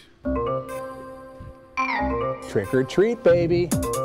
I wonder if people would say you're a trick or a treat. Trick or treat, motherfucker. All right, verdict time. We're going to let you know whether this flick was a trick or a treat. Any final thoughts we may have? Oh, you scared me. That is clearly a woman. Yes. Oh, obviously. Just judge it by the size, you could tell, and I think I mean, that's what they were trying to perpetrate. There's definitely some boobs under that. Yeah. And he's a big guy. Try to disarm her. How accurate? Would you try to disarm someone with a nail gun? I wouldn't try hugging a tree. He's a big fuck. He looks like fucking James Hetfield. James Hetfield? Yeah. Who's that? Eat my beard. Even Metallica. That's Hetfield. It's Hetfield. All right, Raven Hetfields Shadow. and the McCoys. Yeah. Raven Shadow, what is the verdict for this film for you? I think, spoiler alert. I mean, it's a fun, bad movie. It's exactly what you think it is, and in a way, so much more. But watch it with some bros and some beers. And treat. All right, MZ. So hold on. Can we just admire the fact that this piece of shit movie gets a better rating than Antibirth? A movie that had like A-list celebrities, and you're saying this mov's better. Correct. Good I wish for you. You know what? It's funny. You know, it's like only Return to Sleepaway Camp could you disguise a woman like a guy and actually like fail at it in just about every aspect. But you know what? This is a treat, but for all the wrong reasons. Yeah. For every wrong that's the reason. best way to put it. For every wrong reason possible, man. This is like a modern day Plan 9 from outer space. This is the kind of movie that he's sweating. He's back and he's sweating. This is the kind of movie. Oh, he's leaving again. Uh-oh. Round 2. Give your verdict. This is the kind of movie. Leave a voicemail with your verdict from down there. This is a very symbolic film. The kind of symbolic. Yeah, it is. It's a symbolic film. This is the film that he made, and it would have been better had he have had the experience, had he had the money, had he had everything that could have made this movie better. This is a very symbolic film in that aspect, but this is a definite treat. What the fuck did you do? Did you tear your O-ring? Yeah, he made a new one, I think. I tore the whole 9 yards. They say your intestines is like thousands of miles long. I felt every inch. Jarret, yo, your verdict. Treat. This movie's fucking fun as all hell. Seriously, I watch it with friends, watch it with beers, and watch it on tape. And hail Satan. Yeah. All right, Mars Man. The fallback of doing what we do, right, is that you'll inevitably have people be like, I don't understand why you said that the Blair Witch was bad and the Gun Massacre was good. But it's all about context, right? Like, it's all about how it makes you feel. This movie was fun. Like, you know what I mean? Like, when you start like having to justify the way things make you feel, it's a slippery slope because you're like, oh, I like it, it's cheap, but it's not Miami Connection. You know what I mean? Like it's not this. Like I watched this. It was in my office. I had a good time. I had a good time talking about it. This was definitely a treat for me. You mean you had a good time hearing us talk about it while you were taking a shit? Oh man, I could have listened live, couldn't I have? Yeah, you could have. Yeah, man. All right, so yeah, it's so funny because this is technically a far inferior film to Antibirth as far as the way it was made, the direction, the sound, I don't know the about audio. Fuck that movie. I did intend to play this during the Antibirth review. This movie. But I forgot. So there you go. Yeah, she didn't like 31 either. This movie. So, but this was a fun movie, and it is so ridiculous. But definitely, this is one that I think really would play well in a group setting. So if you're having a party, you're having to get together with a bunch of friends, toss back a few and throw this on. I think it'll really go over pretty well. And I guess you could make a drinking game out of it too, right? Oh yeah, all the one-liners and the kills, and every time a nail shot, you will be wasted no matter what. Yeah, you can make any drinking game. Every time a body part moves when they're dead. Every time. Every time the cameraman gets lazy. A drink for duration of the ass scene on the tree. Yes, yeah. For every second you need to just chug. Yeah. I'm pretty sure you'll end up dead at the end of this movie. I think so. So, and to me, this is all about the enjoyment of the film, and it's one of those films that it's not a well-made film, but it's fun to watch. Yes, it is. Dynamo, you could go to the bathroom again. So for that reason alone, it is a treat. Nice, Wolfie. Yeah, something's like the stars just aligned. Okay. I think you have to go to the bathroom again. Blinks' Gatorade heralded good times to come. Can you read that to me? This is something about sports. Yeah. Sports. Nobody else understands sports, but and Bill, and he listens to us in clusters 5 times a year. Though maybe on the ride to Cleveland, he'll listen. Lost in Atlanta says, "Can you remind Raven Shadow that I'll be able to reach him in 2 weeks?" Ooh. See, she likes me too. Say, what did you say to piss her off? I'm just glad it's somebody else. I don't know what I did. I don't know either, actually. I don't know what I did. I think I was really good this week. You watched two movies? I watched two movies the Yeah. same night. I felt I offered some insight. Yep. I did the intro. Mm-hmm. Right? You offered some outside. You started a fight. Yep. I didn't start a fight. Yep. No, man. You did. You should have stuck up for me and talked about all the things that I know about politics, but you didn't. No more politics. Yeah.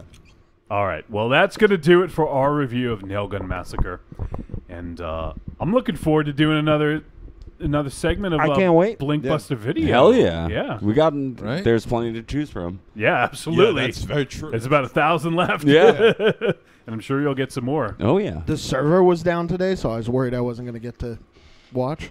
Actually, I'm Why really don't you let me know? Huh? Why don't you let me know? Because when I logged on with my fingers crossed, it was back up. Oh. I'm really excited. Some guy made a mixtape of 6 hours worth of commercials and other things that are all Halloween related that he found on like old other VHS. So it's 6 hours of just like Halloween commercials and things like that. So That's amazing. That's awesome. that should be coming pretty soon. I'm super pumped. Yeah, I am. I'm so glad that I got to see this because this was almost the first thing. Like this was almost my Sugar Hill. I almost didn't. I almost didn't get to watch it. Like I would have felt a little bit bad if I didn't get to watch this, especially because like when I sat down to put it like on originally, I was like, Antibirth and Gun Massacre or Scotty Atkins kicking people. I was like, oh well, looks like I'm gonna watch Hard Target too. So, which was awesome, by the way. I highlight that. Yeah. That gets a high treat for me. That dude's gonna be my new Kung Fu Ryan Gosling, I think. Kung Fu Ryan Gosling. In the chat room earlier, I meant to mention this, but it was, I believe, Slagoth was mentioning some VHS. He says, "Who needs a Hell Knight VHS?" Or Terror in the Isles, Friday Part 2, Battle Angel, white tape. Do any of those appeal to you, JB? Got them all. Got them all. All right. I figured, just wanted to mention them. Yeah, just in thank you. case. Someone else, Nick. Nick should hop on those. Yeah. Get my sloppy seconds. All right. I think Atlantis was pissed about 31, and I believe that was me talking about it, so she might be mad at me. Yep. I'm sorry. Yeah. Or Vera. She's mad at my daughter. Fuck. She was the one that didn't like it, not me. All right.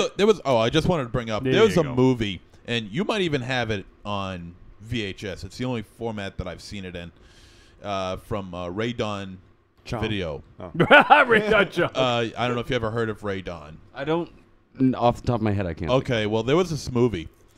Because I'm looking at this scene where they're having the nail gun fight between these two dudes, and obviously That's what inspired this movie. Was he yeah. saw two people on a construction site doing this? Yeah, the only difference is that they were actually shooting nails, and these people weren't shooting shit out of these nail guns, and it just made me reminiscent of a film that came out early '90s. It was called Mountain Fury. I do not have that one. It's and there's this like woodsman sniper, and he's trying to take down these two like surfer guys who get lost in the woods or something. I don't know how the hell. I don't remember how the hell it happens. But I mean, the guy's got a rifle in his hand. There are great waves in these woods, dude. That's pretty much it. Get pitted, bruh.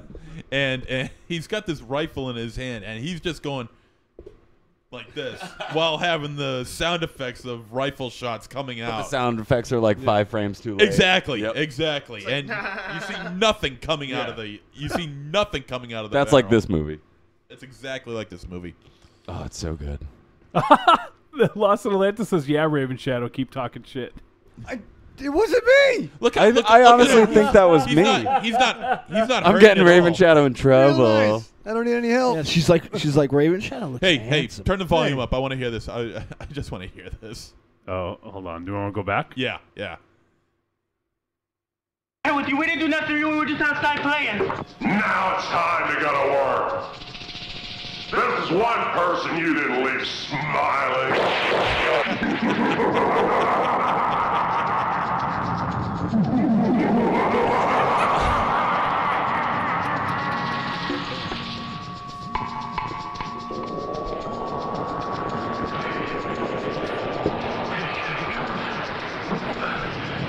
Come on, let's do it. You didn't do anything to me. Like hell. Think back 6 months ago. Now I'll show you how it felt. This is not funny. Go ahead and scream. Sounds like Will Ferrell doing Harry Carey on a new thing. By the way, I meant to mention that during the review. Wait, that was her, right? Right, like come on. But here's the thing: even though that is so, that's leading enough. Have it be like the other actress you want to think it is. Yeah. But like, it's not bait and switch when you say that it like she was right. Yeah, she was like it's like, look what you did to me. I'll show you how it felt. Like that's pretty much like saying yeah. Motherfuckers. You didn't do anything to me. Like hell. I love that guy sincerely thought that like how did he think that conversation was going to go? I didn't rape you. I was just watching. Everybody just started, and I didn't stop. They expected to be like, oh well, all right. All right, My apologies. you can go. Yeah. Go about your business then. I'll talk to you later. Bye. Good day. Sir. I don't mind it when people watch me get raped. I was just looking good. Do you have a card? All right, well, it is time now for some feedback. That's what the Nail Gun Massacre guy sounded like, the feedback voice on Talk Without Rhythm. He was like, feedback. Well, speaking of feedback, why don't we hear from Jarrett's home state mate, Josh Gravel. My boy. Yeah, your boy. Let's hear from Josh. The Master State Mates. Yeah, try. Hey, Trick or Treat Radio guys. It's and Puns Jarret. on my forte. Josh from the Arkham Film Society here. What's up, Joshy? I'll call in with my thoughts on this week's films. First up is Antibirth. I'll admit I knew absolutely nothing about this. I hadn't even heard of it, actually. I put it on, and I get into it, and at first it was a little off-putting because it's a little it's kind of got a Raven Shadow doesn't care about you, Josh. To it, but it really grew on me, and its awkwardness must have been intentional because I think it really worked in a way. From the people who brought it us the almost seems positive like when review you of stumble film. across one of those films from the 60s or 70s that hit the drive-in circuit, and the person only made one movie, and they were completely outside the system and had no idea how to make a movie, so it just feels alien. Just kind of had some of that feeling to it. But pretty much, long rambling explanation short, I loved it. I thought it was really good. I thought it was very entertaining. Thought the characters were great. Thought the acting was really good. I thought it had some really good effects, especially at the end. Antibirth is definitely a treat, and definitely a recommend. Honestly, with that cast and some of the stuff that goes on in this film, I'm really surprised I had not heard more about the movie. So it was a real, it was, what can I say, it was a definite treat to discover it. As for tonight's second feature, Gun Massacre, well, I mean, what can I say? It's a classic. I have fond memories of seeing this at the video store and renting it, and boy, is it a lot of goofy fun. I mean, I'm sure you guys have already gone over, its numerous goofs in filmmaking, and its wobbly nails that stick out of people, but this film is just one of those super fun films, especially with a crowd. And it was a staple of the late 80s, early 90s video store. Once you got through all the more notable borderline mainstream titles and wanted to go deeper, one of the first things you grabbed was Gun Massacre. And if anybody hasn't already checked it out, Code Red actually released a really nice Blu-ray that I highly recommend. Wow. And you also check that out. So yes, it's another treat, and it's another recommend. I know Jarret's there, and he's probably already plugged my upcoming event, so I won't go into detail on that. I'll just say, look me up on Facebook, and you can find the info about our short film event. And lastly, I know a couple weeks ago, Man from Deep River was brought up.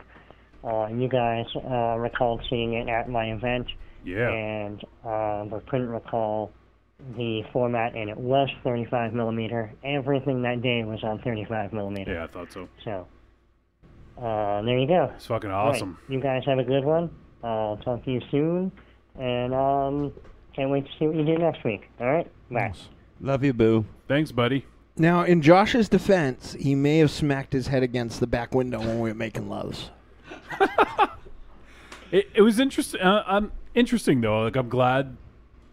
Well, I'm not gonna say I'm glad, but it's interesting that he loved Antibirth because I liked it, but I did think that there were some issues with it. But it seems like Josh was totally with it. He loved it, so that's cool, man.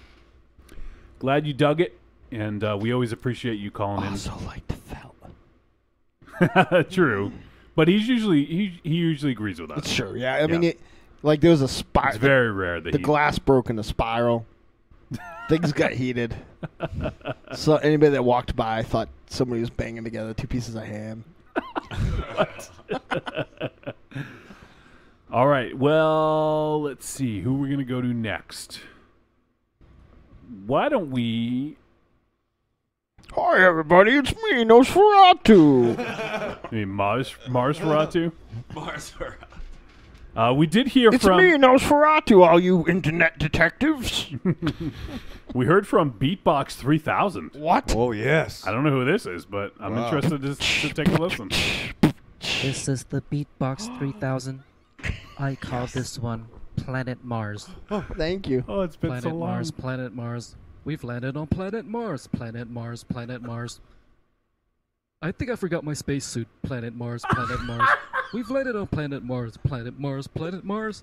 I think I forgot my spacesuit. Hey, what direction are we looking at over there? Oh, to the left of us? Yes, to the left of us. Oh, that's Planet Smoke Saturn Raven Shadowland.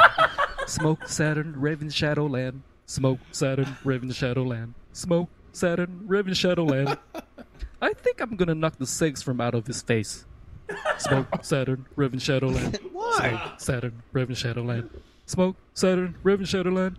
I think I'm gonna knock the cigarettes from out of his face. Oh. Please don't. Let's get back to Planet Mars. Planet Mars, Planet Mars. We've landed on Planet Mars, Planet Mars, Planet Mars. I think I forgot my spacesuit. Everyone, Planet Mars, Planet Mars. I think I forgot my spacesuit. Planet Mars, Planet Mars. We're here to inhabit moon rocks. Oh, it's been a long time, man. I missed him so much. Oh, shit. All right. Why don't we hear from our boy, Dane Under? Oh. Hey. You guys want to hear from Dane? Yeah. All Dane. Oh, man. I'm such all Dane all night. I'm such an asshole for doing that fucking accent. That's I'm sorry, terrible. Dane. I think he's a great Dane. He. Hey, what's up, Trick or Treat Radio guys? Well, all right. Just wanted to say hello. Let you guys know I'm still listening. Love you, baby. Thanks, man. I've been listening a lot lately. Anyway, I forgot to say it's Dane. But I've been listening to some back episodes because I've just been doing We're sorry. a bit of work around the house, and that's one good thing about having 4-hour podcasts is I can download 2 of them, and it goes pretty much fills up your day. I just want to say I took a bit of a dig at him, but I'm loving Mars with his comedy. That I did that stupid little voicemail about pretending to be a mafia guy, but I love that one. That was sort of... It was amazing. I'd been thinking about that because I work alone in my car.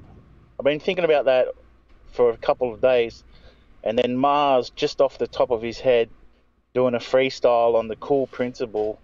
That little thing was 10 times funnier. So, you know. No way, man. No way. He's the best. Like, I think that's like he's found a little talent there. He could do freestyle, I think. But anyway. He's based a career on it. So I'm sorry I haven't Free range, maybe. messaged you guys for a while, but I'm still listening. I miss you, man. I find Don't it worry hard about to keep up with it. Like, It's okay. I really was angry at myself. I missed out on your monster discussion.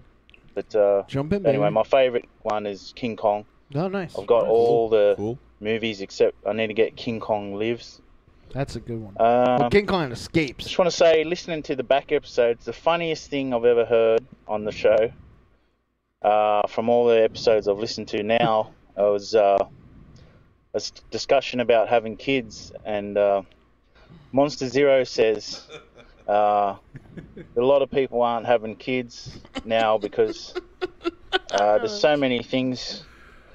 He said there's so much good stuff out there that you can spend money on and that you can buy now, and people don't want to spend money on stupid kids' toys when you can buy a fucking awesome Xbox.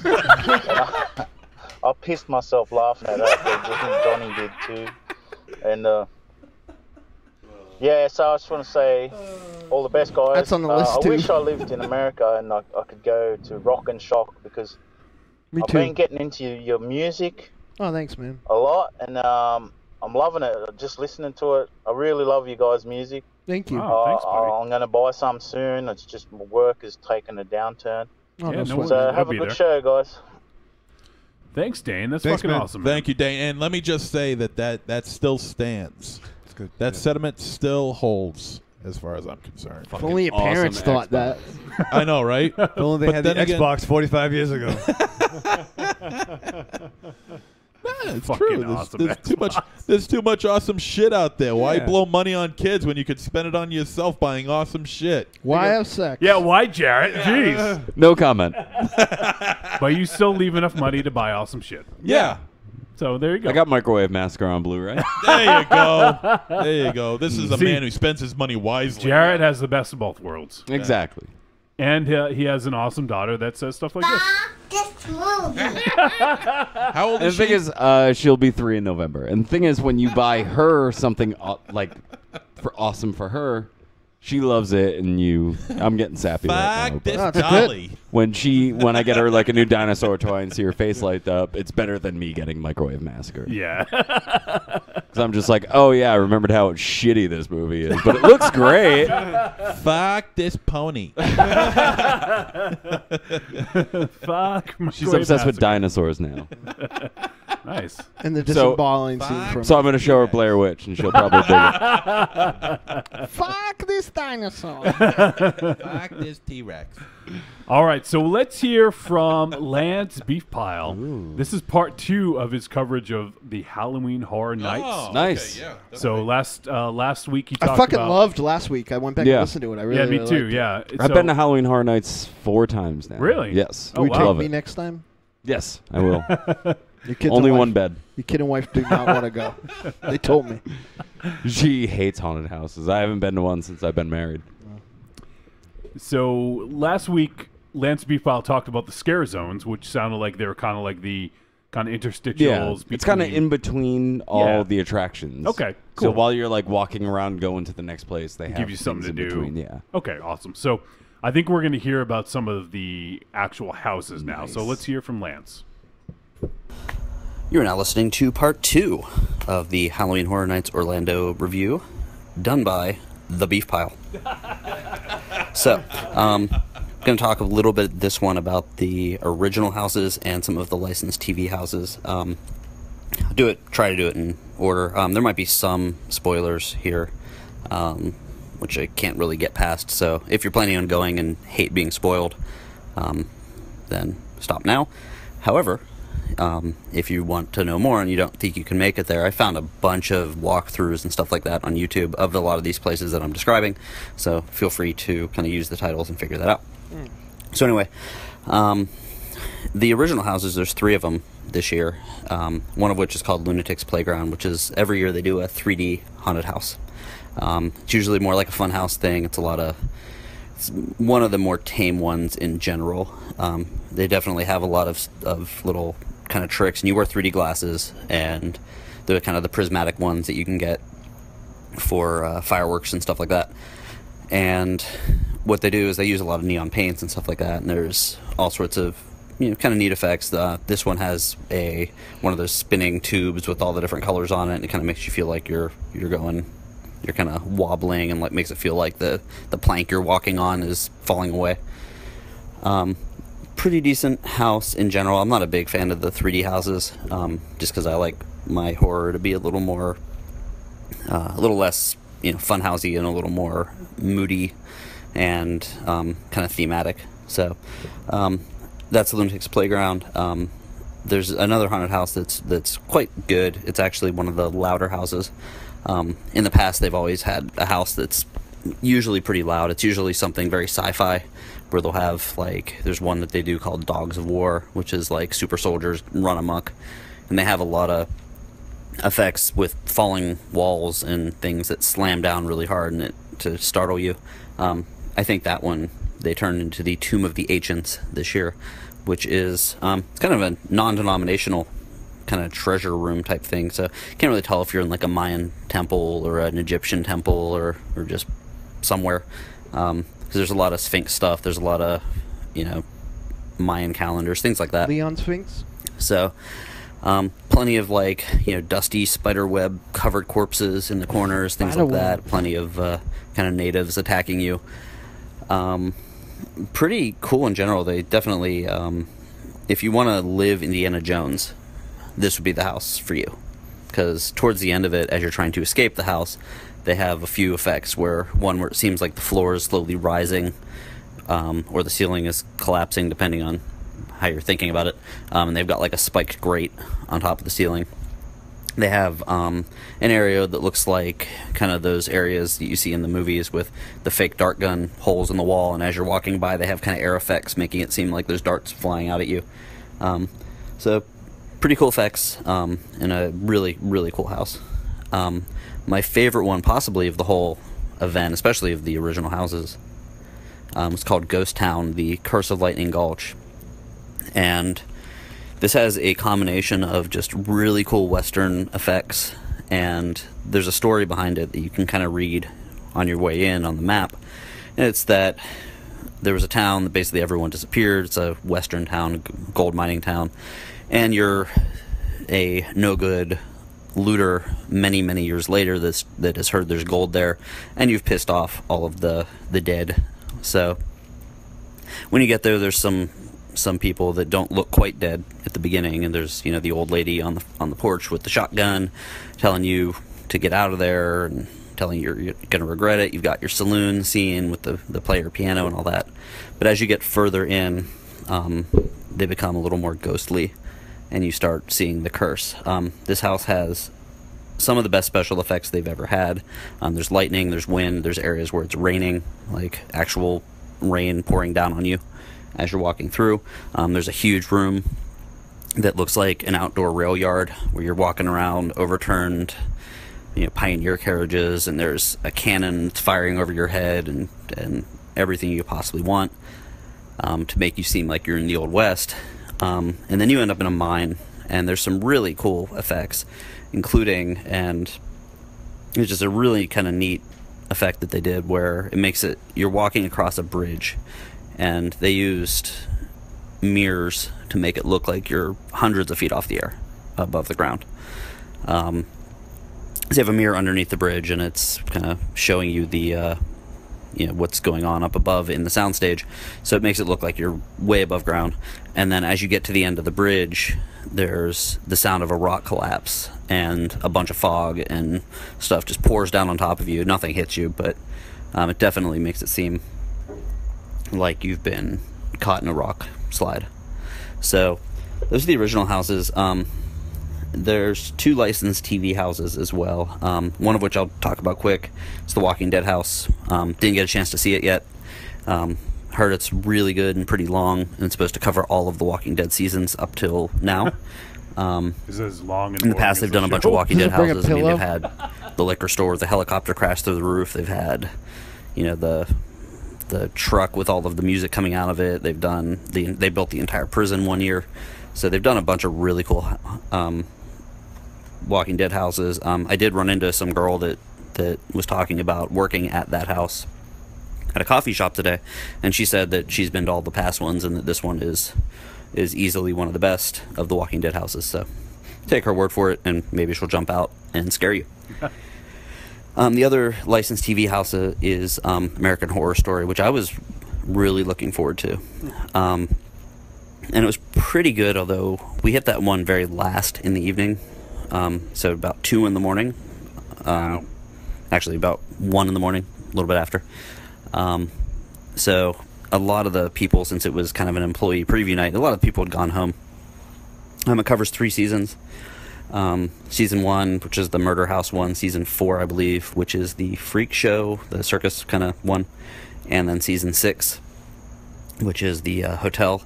It hits all the exact, if you watch the show, all of the events in the show are kind of shown in the haunted house. I was a little surprised at the Season 1. It kind of starts you off in the basement, which is sort of, it's pretty important to the show, but I think there's other areas of the American Horror Story house and other areas that they could have shown that are a little more iconic. So overall, it was pretty good. But it didn't quite live up to what I expected, although there's quite a few people saying it was excellent. So when I go back another time, I will definitely check that out and see what they got to see that I did not. So that is part 2, and if you're interested in part 3, I will be recording that, and that is going to be the licensed movie houses, which is the one that I was most excited about, because it's a lot of the 70s horror movies that and 80s horror movies that I grew up on, so I was very interested in walking through them. So, hell yes, cool. So that sounds like a lot of fun. The to everyone but Michael Raven. Yeah. Raven Shadow, what did you think of the Walking Dead house? It was good. They had the van, they played the music. Dale Dixon was all sexy. No, I'm listening. It's a radio fucking drama. Hearing the stories. Which I like. Thank you, Beef Pile. It's pretty awesome. And for anyone that is going to go check it out, this, at least gives you kind of an idea of what to expect. And I'm sure it's not cheap. So, good to get an idea of what's going on. So, thanks again, Lance. We'll hear part 3 next week when he talks about the license houses. So, let's hear from our boy, First Time Mike. Yeah. Ooh. What's up, Trick or Treat family? This is First Time Mike. Up, How's buddy? everybody Hey, doing? Hello, Jarrett. Good to see you again. What's going on, Looking baby? handsome as always. Oh, thank you. True. Nothing much tonight. Just have a question for you guys. You guys were talking with Tony Tampone about a lot of today's horror television. What was your favorite one back in like the 80s or 90s or even the 70s horror TV show? For me, I used to watch Tales from the Dark Side pretty regularly, and I was a huge fan of Friday the 13th, the series. Of course, even though it didn't have anything to do with Jason, but it did have Satan, Curse Antiques, a lot of blood on a Saturday night watching it after like in 2:30 in the morning, and Roby was really, really hot. Also, it didn't have and at first I did. Also, I liked the War of the Worlds series, the first season, where they had based off the 1953 movie. That was a pretty good series too. So that was my question for tonight. What is your favorite horror, or you can even go sci-fi TV show from the 70s, the 80s, or the 90s? Thanks a lot, everybody. This is First Time Mike saying good night.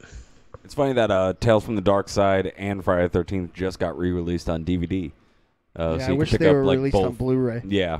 I picked up Tales from the Dark Side, and I've been watching a few episodes, and it just makes me realize that I love Tales from the Crypt. Yeah, I have to say that, so my girl T-Dog loves Tales from the Dark Side, and she has all the seasons, and we watched, she's watched, I think, all of them, if not most of them, if not all. And I've watched a few with her, and they're really hit or miss. They're either really good or really bad. One of my favorites, and I'm biased too, it might not be that good, but is the, I think it's actually not from the first season, I think it's from the second bunch, but it's an adaptation of the Yattering and Jack, the Clive Barker story. I don't think I've seen that one. It's got what's his name that was in Willow and a lot of those.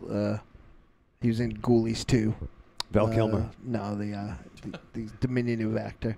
Warwick Davis. No, he wasn't in Ghoulies 2. You should have been. Who else was in Willow? There's fucking a million small people in Willow, sir. Out of the way, Peck. Yeah. So yeah, I like that. I would say, what's one I've been really repping for lately. Obviously, my love for Kolchak the Night Stalker is well documented, so I won't go into that. But like, I can't find a lot of them. They're kind of hard to find, but I found a few sparse ones on YouTube and devour them till I can recite them. Is the original Ghostbusters with Larry Storch and Tracy the Ape. It's the fucking best. I love it. It was just something that like Tracy the Ape, I think, was the first documented thing. The next was C. Thomas Howell in Soul Man makeup. That the second I see it, I laugh uncontrollably to the point where like I throw up. Could they remake that movie now? What? No. No. And spells no fucking way. They could do it in reverse with Medea in it or something. Yeah. I'll since I just thought of a good one for myself. I haven't gone back to rewatch this, so I don't know how well it holds up. But I fucking loved V from 1984. Yep. Oh yeah, V scared the hell out of me too. Yeah. And I don't even remember how was it just a season? It was like It was a miniseries. It was a I miniseries, think. yeah. But then there was a season. I think there was a series. Several years later, there was. Oh, I don't think it was several years. Like Mark Singer and all them were in it. Oh, Like, there really? was- yeah. It was a miniseries, and it launched a series, and Oh, Michael okay. Ironsides and all them That's were in okay. it. Oh, really? And also there was a not half bad DC comic adaptation too. No, or not adaptation, like continuation. Yeah. I mean, I know they did. They tried to remake that a couple of years ago, didn't Yeah, they? yeah. And Yeah. I didn't see it, but yeah. Well, nobody did. That's why it's not on anymore. So okay, it was The Visitors, is what I'm thinking of. That was, if I'm not mistaken, that was the miniseries, right? I think. Okay, well, it's been a very long time for me, so I don't recall, but I believe it was called The Visitors, and then it became V. But I did remember loving that, and there was one scene that really stuck with me, and I don't once again, I haven't seen this since I was a kid. Something that involved like a milk carton, and like someone dropping a milk carton. That's all I can really remember, but that part stuck with me. Does that ring a Yeah, bell they for- saw the spaceship for the first time, I think. Okay. Yeah. That I just remember because I haven't seen it since it was on originally in '84. So that for some reason just stuck with me. Not quite Alice, Sweet Alice, on the Bravo's 50 Scariest Horror Moments fright, but it scared the shit out of me the first time I saw one of their skin get ripped in them. Yeah. Like that was probably one of the first times that I was stymied by a practical effect, because to my eyes they found snake people and filmed them tearing their face off. So I was mistaken. I think The Visitors was a movie. The Visitors were the name of like the alien. So it just was V. And then it changed like V for like victory, right? And they put the human spray paint V's on walls when they like took back certain like alien encampments. Yeah. Because Mark Singer was the shit. He was at this Mark time. Singer he was. Yeah. He was definitely like bargain basement. Mark Hamill. Right? Yeah. He was like Build it- badass. If Mark Hamill was the Beastmaster. Yeah. Yeah. So he was actually. I'm gonna go on record and say Mark Singer much cooler than Mark Hamill. Fair. Tougher. But Luke had a Tougher. lightsaber. Yeah, Mark had Kodo and Poto. That is true. That's fair. We got Jesse G hanging out in the chat room. Hey, baby. And Tim from Australia. Jesse G, do you still live here? He does. Okay. He does. Okay, good. Jesse G says, I used to love Are You Afraid of the Dark? That was on Nickelodeon. Oh, me too. And I've actually been watching Goosebumps every night while I fall asleep. I watched the Goosebumps movie the other day, and it's fun. Yeah, I liked it. Jesse G sent a nice email. It was just a personal email for us, Mars. I'll have to forward it to you. Yeah. But he is local. Good. And he is unfortunately not going to be around for the Deadite show because he's going to Hawaii. That's Hawaii. Well, Death Rattle said don't go there. It's bad. It's closed. Yeah, It's closed. They close Hawaii for the week. The moose outside should have told you. He said Vincent. He said Vincent Price is there. So, any of you guys have an answer to the question? Yeah. What first popped to mind? Sorry. Sorry about that. Came to mind was on Sunday nights they would air like Alfred Hitchcock Presents. Yep. That I was a huge mark for. Oh yeah. And then like Saturdays the show Monsters. I remember most of the intro. But no, I completely forgot about it till Jarret mentioned it. But yeah, Tales from the Crypt. Yeah. I fucking intro sometimes was enough to like, well, fuck, I guess I'll be awake now. Yeah. I'm When not I was sleeping. watching that, I was definitely way too young, and it's just fucking amazing. Yeah. I love that show more than anything. And I remember when I was a kid, I mean, it's not strictly horror, but just the way it was presented. And, I mean, there were elements of horror involved, but it was more of a factual show. Shit. Beyond Belief? Not Beyond Belief, but I'm thinking In Search of. Yep. That In Search of show- Bigfoot. Yeah. Scared me fucking stupid. Yeah. I don't think I ever saw it. You never seen In Search of? Imagine Leonard Nimoy Yeah. talking in his Leonard Nimoy voice about scary shit. Yeah. And it's done, and it was filmed in the 1970s, so it has that really. It wasn't just me. It has that really gritty. No, someone asked what was in it. Oh. It has that really gritty, like hidden footage. That sort fucking of feeling. theme. Yeah, the theme. Wolfie, look up In Search of on YouTube. Yeah. All right. That fucking In Search of theme. In Search of Theme is awesome, and Leonard Nimoy was awesome in it. His deadpan voice just made shit scary. Yeah, that's it. That's what the original concept for Blair Witch Project was going to be. Exactly. All right, here it is. Just listen to it. It's creepy as hell. Is it? It's not really that creepy. I mean, maybe at the time it was. Yeah, but now, it's like now it's not. All right, here's what I'm gonna say. It's not creepy on this side of it, but it's fucking creepy on the other side of Leonard Nimoy talking about fucking scary shit. Yeah. Did anyone ever used to watch Beyond Belief, Fact or Fiction? Earthquakes are nature's most frightening events. No. I think so. You guys are missing out. There is no place to hide. Oh my god. Oh yeah, all right, there you go. See, Yeah. The wow. And it's creepy, man. Presents information based in part on theory and conjecture. Nice. Okay. And I mean, that was back in the 70s, and then of course a more fantastical storyline show that I liked. That was more, like I said, it was more fantastical than it was horror. Would be Amazing Stories. I was just gonna say that, yeah. Which was so fucking good. There's a couple scary, amazing stories. The one where the guy had the paste that he could put on the magazines and they come to life, and he had the one girl that was turned into a giant, and the other girl that was not done. One of my favorite episodes in it, because it's the only one that comes to my mind every time I talk about Amazing Stories, is an episode called Wordplay, and in which this guy, typical family man, but and I forget what happens, but something happens, or it just goes on its own, that as he's going through his daily life and he's speaking with people, everybody else starts using different words that means the same, that means what it was supposed to mean. So say you wanted to say, I'm going to go to the store and get some milk. The people around him would say, I'm going to go to the dog and get some milk. Yeah. I'm going to go to the store. I'm going to go to the dog and get some dirt.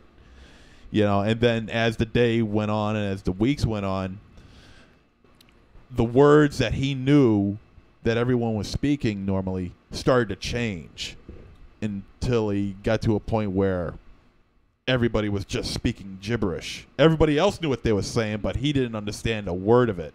I don't think I've ever seen that one. Yeah, I love the one with it's pretty fucked up. The comic book artist that's on the plane. I was just going to say that. Yeah, that one's great. That I think one's that's great. the first one.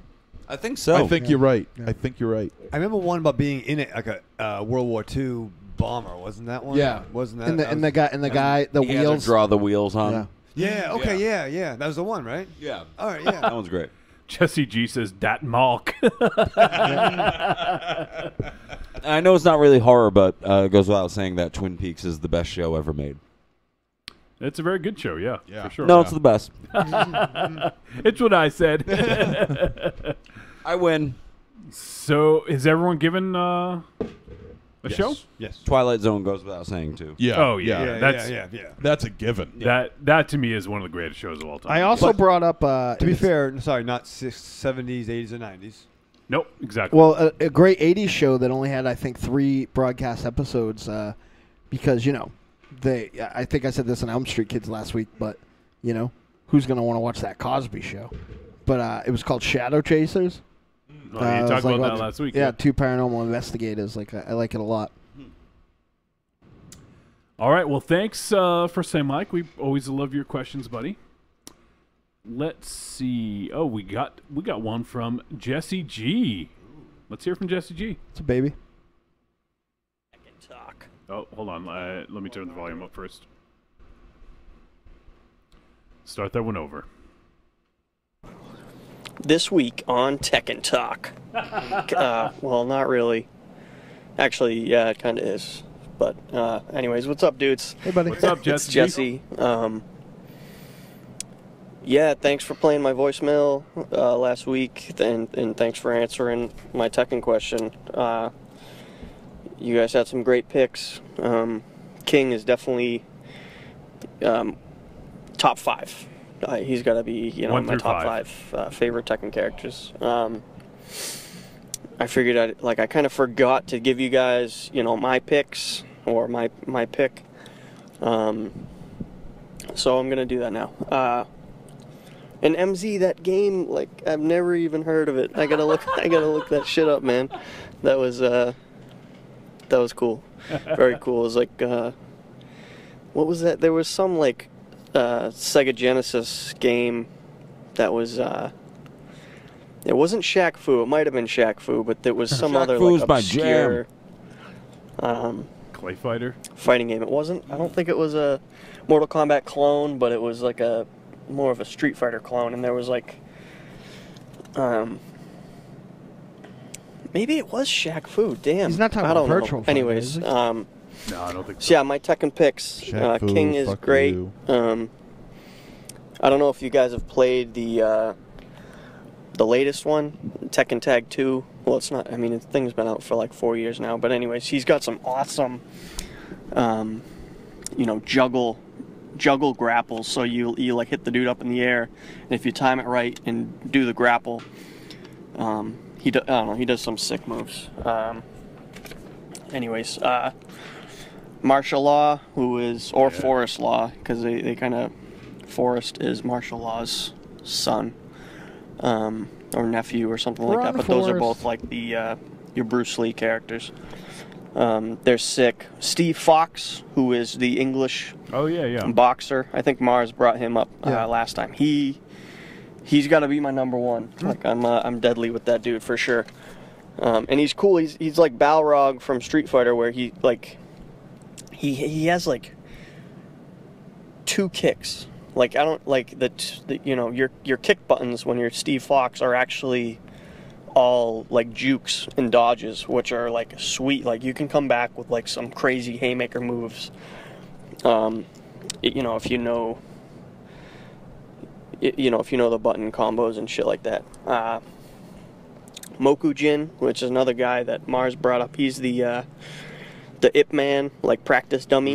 Yeah. And he's sick because he mimics every character's moves. I love it. So, and it's different every time. Even between rounds, not necessarily matches. Even between rounds, he'll switch what moveset you got. Which is, if you know all the characters, it's fucking sick because you can totally screw with people's minds. By you're picking him, but technically he could be any fucking character. Mm-hmm.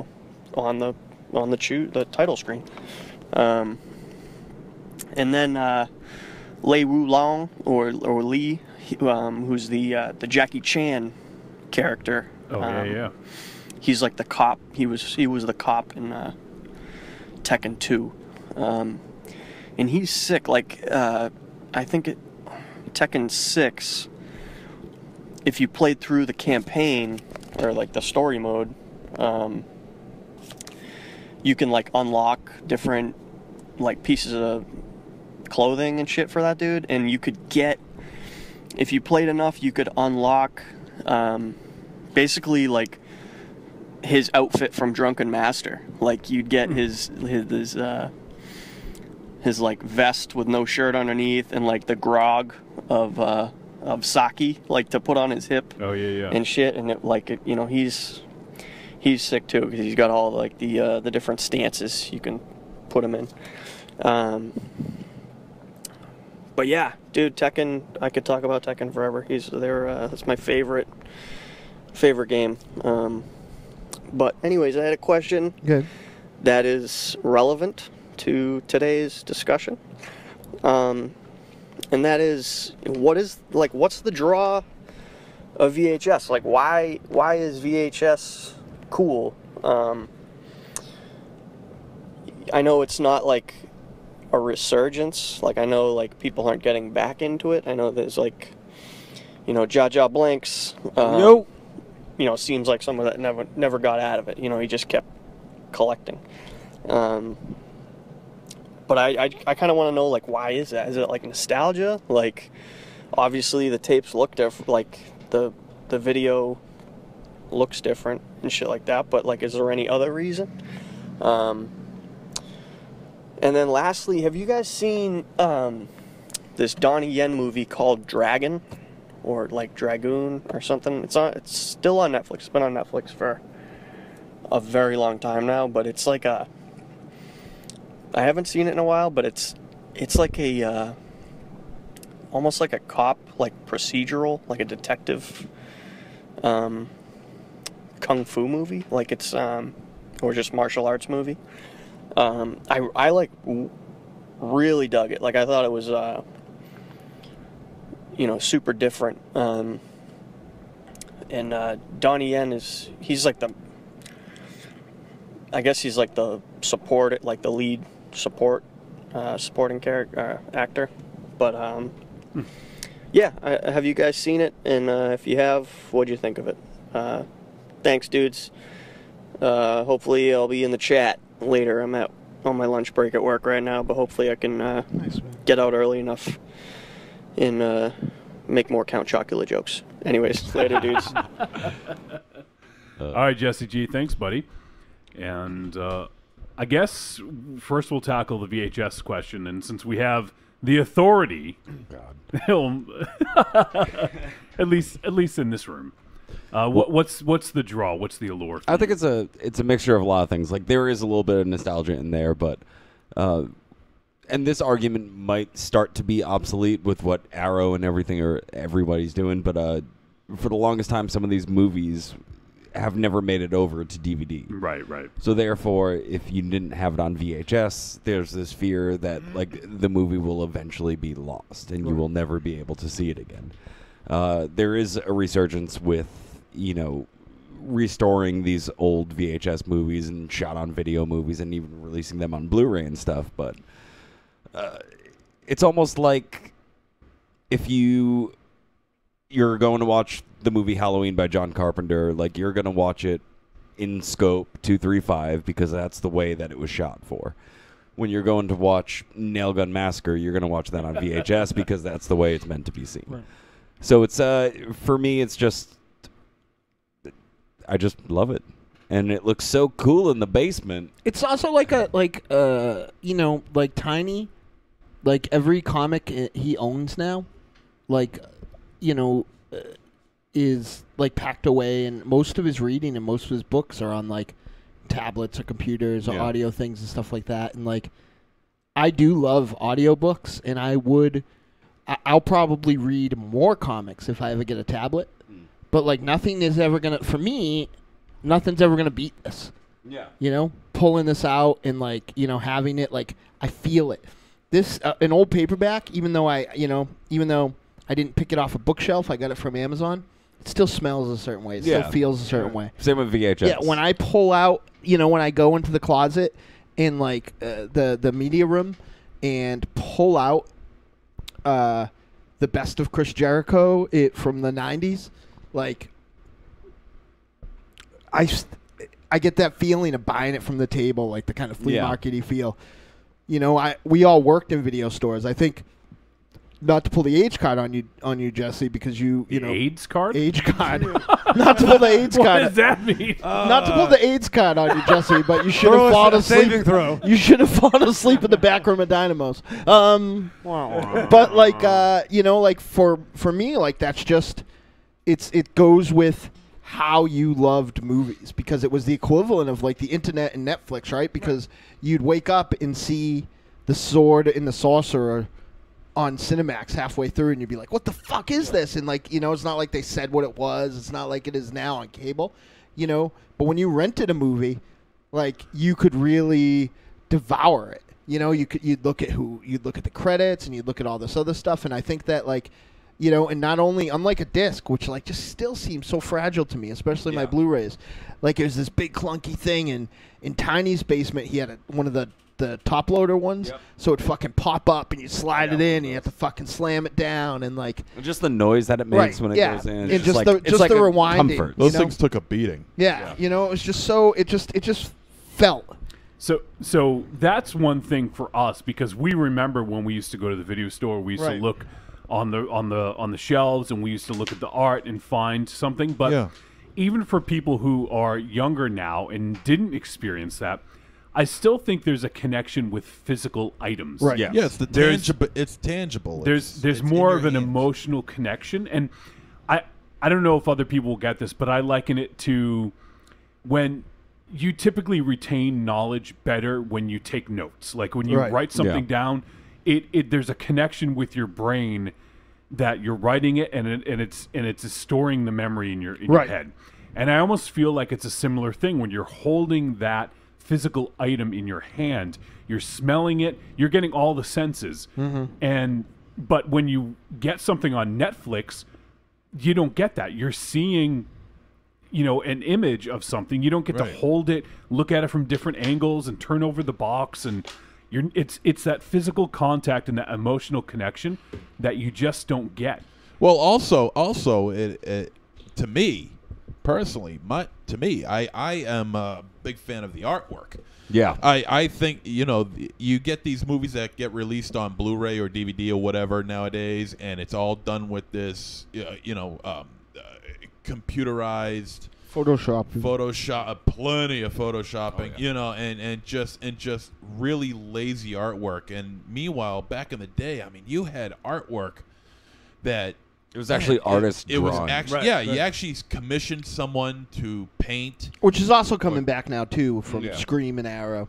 That's true. That's true, which I appreciate big time, and that's the way it should be, and that's the way it should have always been. And a lot of this artwork you just can't see anymore. You just don't see anymore. You just can't make anymore. It's just looking at that artwork, and also the description on the back, which changes. I don't want to see something on the back saying this is the movie that moviegoers have been seeing for the past so many years. I want to see it with, I want to see the back of that box with like a fresh pair of eyes, like before it became a big hit. Like Halloween or A Nightmare on Elm Street or Evil Dead, which is a perfect example. I've bought my special lady friend a lot of movies over a 15-something year relationship, but nothing has ever meant more to me. And this was just goes to show how long we've been together, because this was still a viable thing, than when I bought her own copy of Evil Dead 2 off the shelf, because I was like, there's not much more. I can't explain this to you. It's not my favorite movie. It's definitely in my top 10. But there's nothing that, that I can give you more that will be more insightful to who I am than this movie. You know what I mean? Like, I think that was a Vestron release, wasn't it? Yeah, I got the I'm thinking Vestron. But I got what I bought it as. I do have whatever that original company is that put it out with the slipcase. I do have that. But I bought. Remember when they re-released it in like the Suncoast Video era with the clamshell box? Yeah, and that was Anchor Bay. Like Evil Dead. I mean, that was released on HBO Video. Yeah, you can't find anything on HBO Video anymore. I have that in my basement. You can. I don't know. If I got the Return of the Living Dead HBO Video one and the Thorn EMI one too. Nice. And that's what I appreciate is the artwork. I fucking love. But I think it's just Jesse, I'll send you this review I wrote once of for House of the Devil, which is obviously not a movie I saw on VHS. I did. It kind of encapsulates. It kind of encapsulates what VHS means to me, because it was a process. You had to walk to the video store, and you got it. You know what I mean? Like, it was dedication, right? Like, I wanted to watch movies, and it wasn't as easy as just like you might think the creepies suck because you can pull it up on YouTube right now, like with just a search, or the spookies, but it was a mile to Lester Video and a mile fucking back, and then in the other direction was Stafford Video, I think it was called. And like Tiny and I would sometimes hit them both in a day. You know, and like we just fucking loved it. It just was the work. And we've talked about that before, so I don't want to spend too much time, but absolutely. When you go to the video store and you spend half hour to an hour trying to pick the right movie or movies, when you get those home, you're fucking watching that entire thing because you matter what. agonized over that choice. Bet your ass. And even if that movie fucking sucks, you're going to sit through to the end. That's right. That's what I did. Mm-hmm. That's what I did every Saturday night for about a good 7-8 years. Yeah. You know, I didn't have a social life. I stayed at home and I watched horror movies. I would go to the store, grab a shitload of snacks, go to the video store, grab 3 or 4 movies. This was a Friday night, and then that would be my Friday and Saturday night, and it was awesome. Yep. And I wouldn't switch that for anything. It's like the fondest memories that I have. Right. I wouldn't switch it for anything. It's how I know. So what if all my friends got laid? Well, it's even like it was even kind of like some personal demons right there. It was even kind of like how like see speak of getting laid, but it's even kind of like how like you know. Well, it was a perfect gateway to getting laid. Yeah, well, it's so true because like, are we sure about that? Like there would be so many like, you know, you'd bring over some girls and like they'd be like, "What is this? What are we watching? What's going on?" You know, and then like, you know, like the girls who we originally hated, who were Tiny Wife's friends, like you know, who we were like, oh, you know, and then they would come over and like. You know, watch the movies with us. It would be, you know, like I'd be like, oh, I guess these girls are pretty cool. I don't know, you know, like oh, they didn't leave or whatever. Oh, you want to play? You know, what I love is that we get those girls there with horror movies, and then our lead-in would be like, hey, tomorrow we're playing D&D. You want to play D&D? It's like, how do we ever have our penises in anyone else's body? Like, it's amazing to me. But yeah, like it's just it's a cultural thing. Yeah, it's like my dad. Is excited, you know, that there's vinyl now, you know, because that was like his, you know what I mean, like, so, not like he gets complete fucking garbage on it. I don't even know what happened to him, but, but no, that was a good question and very appropriate for having Jarret in studio. And as to the other question about the Donnie Yen movie, I have not seen that one. Dragoon, not me. Yeah, anyone? Okay, no. So we have not seen it yet. Crab Dragoon. So, Beyond Crab Dragoon. Maybe we'll try to track that one down. But I want Chinese food. We get a couple more voicemails, so let's try to get to these. Really? Another one from Dane. Hey, Dane. What's up, guys? Hey, buddy. Just another quick one. I just want to challenge my man Cornelius Burrows, and because he always watches a lot of things, movies and that, and I try to recommend things to him, and he's like, yeah, I've got the Blu-ray, you know, it's fucking... I gave him a nickname, the Black Leonard Maltin, because he watches that many damn movies. He's like a movie encyclopedia.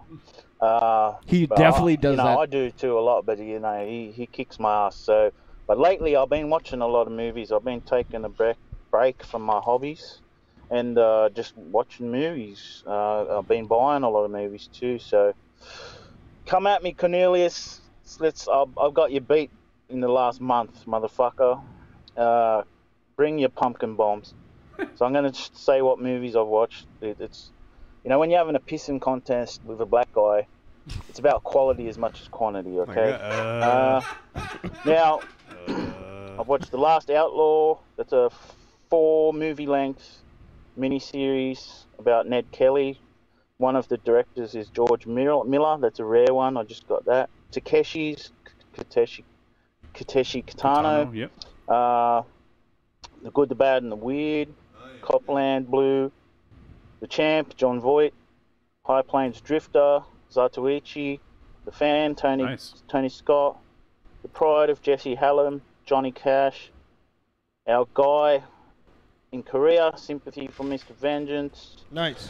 At the movies, I've seen Suicide Squad, awesome.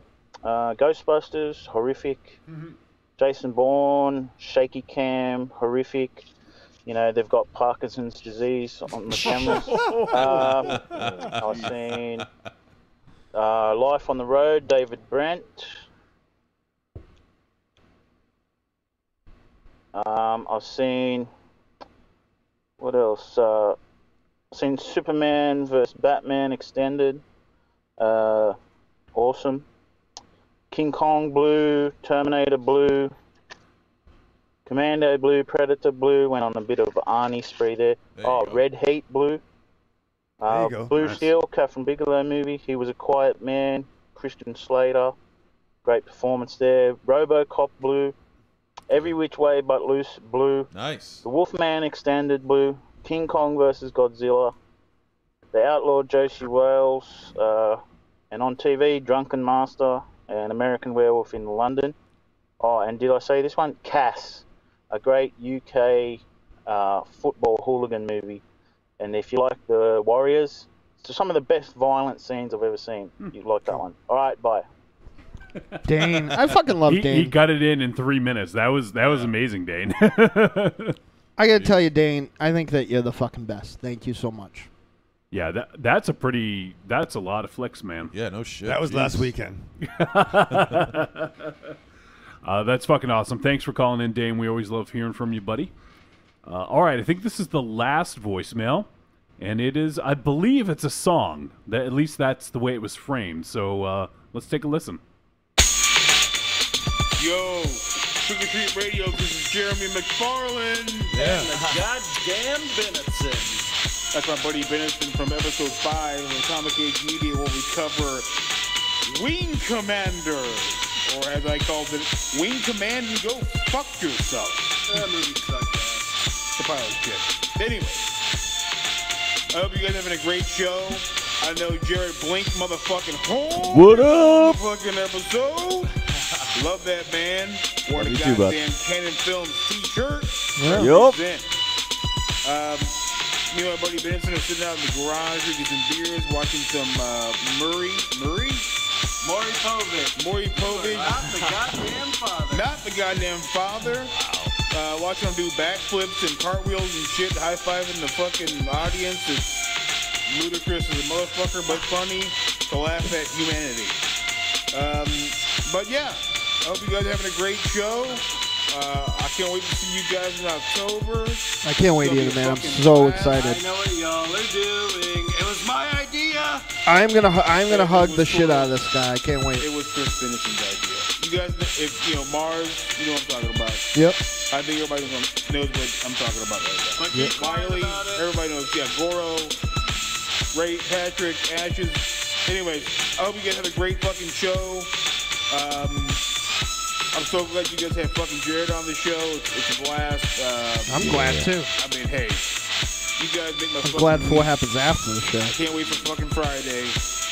And I love you guys. So, Love you. This is Jeremy McFarland and Chris Benetson saying peace. Oh, that guy is awesome. Yeah, love him. All right. I hope he's at Rock and Shock on Sunday. And you will be. You better be. Is he? Yeah, he's going to be there all 3 days, or Yeah. Someone's getting fucky. fucking nice.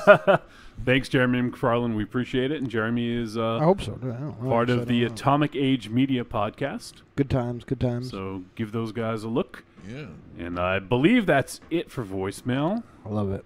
We didn't get any. Oh, we did get one email, Wow. and it's a picture. Let me see here. All right, let's pull this up here, and it is. Let me put it on the live feed. It's a box of Count Chocula, but it's made to look like someone else. Ravechow, you do not like this at I just all. don't get it. I can't see it. I don't wear brown. Hold on, Mars. Hold on. Let me get this over here. I thought it was going to be the picture of Monster Zero giving me a blowjob. That's fun. Yeah, that'd be great, right? Oh, that's amazing. Are you good at it? I'm not opposed. I like the beard. I just don't, All right, there we go. I just don't have anything brown. All right. Oh, geez. So for those that are not watching the live feed, it's a Count Chocula box, and it looks like Jesse G had used the Sharpie to put a beard and glasses. I hope he bought that Count Chocula. Yeah, it could be at the store. And it doesn't say Bombaleo, it says Bumble Mayo. Well, it's hard to spell, as we learned a few weeks back. Is that your favorite brand of mayonnaise? Bumble Mayo? Yeah, it's the best. And it says, "Oh my lord." It doesn't say it's you. Oh my lord! I don't. The beer's nice. It's good. Yeah, I think it's just implied. I just don't get it. You look like Snively Whiplash. Yeah, I just don't. Okay, good man. That's Actually, awesome. with you wearing purple here, you do kind of look more like Snively Whiplash. I guess, man. I mean, I don't know. I just don't. I mean, you were getting pissed. no, I You just are don't so get it. pissed. I just don't get it. He should get his own fucking podcast, Jesse G. I'd listen to that. Yeah, I would too. Jesse G, I meant to ask you. You have to send a voicemail in about it. We used to have like the Tekken and Street Fighter tournaments were like kind of a personal thing, and for some reason they never caught on at Dynamos. But we a couple times would have whatever the current WWF game was tournaments, and there would literally be like a 40-person bracket. It was ridiculous. Like, so many people would play. Like, double elimination. It would start at noon and go to midnight. And Oracle's brother was so much better than everybody at this game. Like it was just a foregone conclusion that he'd win. And the day that somebody beat him was, I marked that as one of the greatest days of my life. Because he got beat twice in a row by somebody. And it meant that the rest of the day had meaning. Because the other tournaments were just waiting around for Oracle's brother to beat everybody. That's like my brother with Mortal Kombat. He has an actual arcade machine for Ultimate Mortal Kombat 3 in his house. And every time I'd see him, let's play. And it's not fun because he's just way too good at it. Yeah, there's and some I beat people, him once. I'm not too good at Mortal Kombat at all, but there's some people who just have my friend the Red Queen has my number to the point where I can't even get a fucking word in edgewise. It's just the worst. Well, that's it for feedback. I'm going to check real quick, see if we have any tweets. I think we may have had a couple. Feedback. I already got locked out of the Elm Street Kids Twitter because I forgot the password. Feedback. Jesse G says, I think I showed up for a couple of those. Yeah, man, they were awesome. All right, we did get some tweets. Let's see. We just got followed by Gail from the Scream Sisters. And says, hey guys, Gail from the Scream Sisters here. Scream Sisters. Liked 31, didn't love. Hugs. Nice. Okay. Hopefully she can make it over to the show. I don't think people understand that Worcester is very small. You can walk to where we're at. It might be a slightly maybe a 10-minute walk, maybe, right? I don't know. I used literally all my company meetings are at that hotel. Yeah. And on my lunch break, I used to walk down and meet Ethan Lagoofabitz for Ethan Lagoofabitz? Right. Like his real name is Ethan Magloofabitz for a beer. So, I might be late on my way back, but, So we also got a tweet from movies, Good Movies for Bad People. Our buddies over there. It's a great show that they have. It's CBH is an Uncouth. Yeah, I love those dudes behind it. And so they said, man, why the fuck did I just realize I could watch old episodes of the Deadites Trick or Treat Radio on YouTube? I'm a fucking idiot. Why would you want to watch it? Well, so I posed that question. So they said, so don't be a chump like CBH. Watch episodes of the Deadites on their YouTube channel, and then linked it, which is awful nice of them. Thank you. Nice. And then I pretty much said the same thing. I said, why would you want to watch us? I said, not sure why you'd want to look at our ugly mugs over just the audio option, but we ain't going to stop you. And then, so they replied back and said, because you guys all record in the same room together, it makes it very entertaining, especially when you dudes disagree. Haha. And then followed up by saying, watching the video just gives off even more of that hanging out with the rad dudes vibe that your show already has. Our show? Well, thanks, man. 218. Hanging with the boys. But, and you know what? I certainly don't want to pat ourselves on the back. It's a fortuitous situation that we all live near each other and we can do this. Says you. Well, you don't have to show up. Hold on, wait a second. I was under the impression that I had to show up. So, but, so we are in a unique situation where not a lot of podcasts can do this. We have, Cult of Muscle, for instance, where Jakey is in, Ohio, and then CDR is up in fucking crazy parts of Canada. And those two obviously definitely could not be in the same room to record together. Yeah, I can't wait to listen to the new episode. I bet people gave Jakey good messages. Oh yeah, definitely. But that's it's just one of the benefits and one of the cool things about doing this is that we're able to do it in the same room. So and if CBH is getting that vibe, like it's just hanging out with the dudes, like that's cool because I mean that's all we're doing, And I like seeing that other people can feel that comes across, which.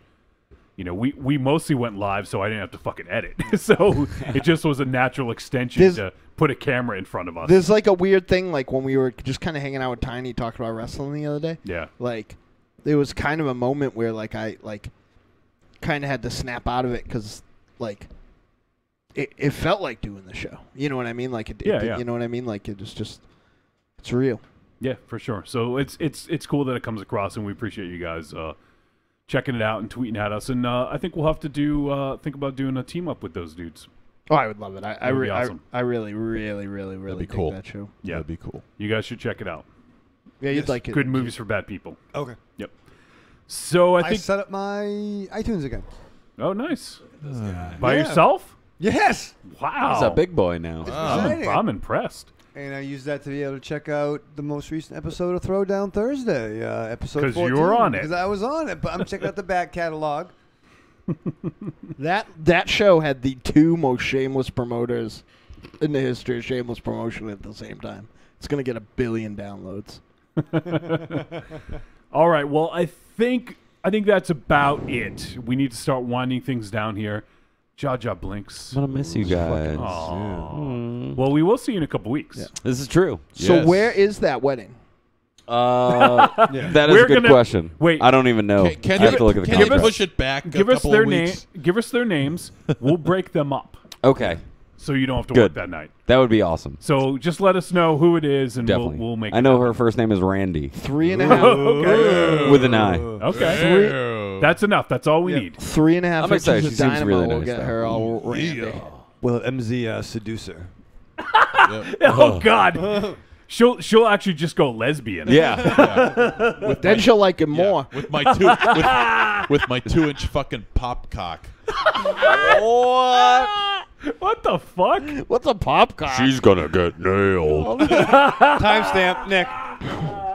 What's a pop cock? Movie. Ask them to push it back a couple of weeks, dude. Definitely. No, let's break them up. Let's break them up. No, you don't want to do that. I mean, Yeah, if they we want to do. get married, let them get married. Nah. But let them do it the week after. Nah, fuck. Yeah. Or just the day after. Yeah. I could do that. So, Jarret Blinkhorn is. Yes, sir. I know you can't really. There's nothing really to speak of, but is there anything on the horizon that you're looking forward to? You can be vague. Looking forward to figuring out what short I'm shooting That's on true, yeah. Wednesday. We still didn't write it, so I got nothing.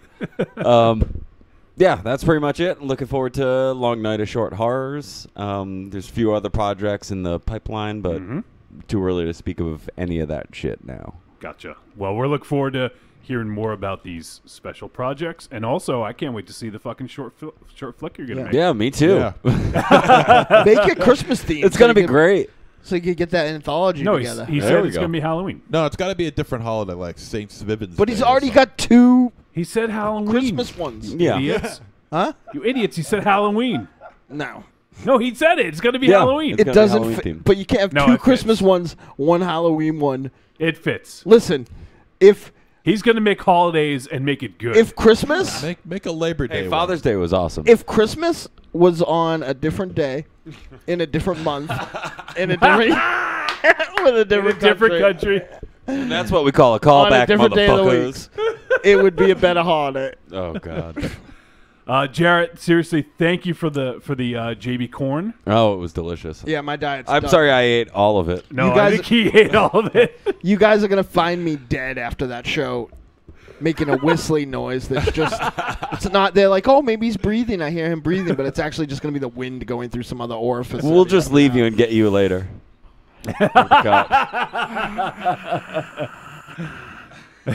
Is there anything you'd like to say to the folks out there? Jarret? No.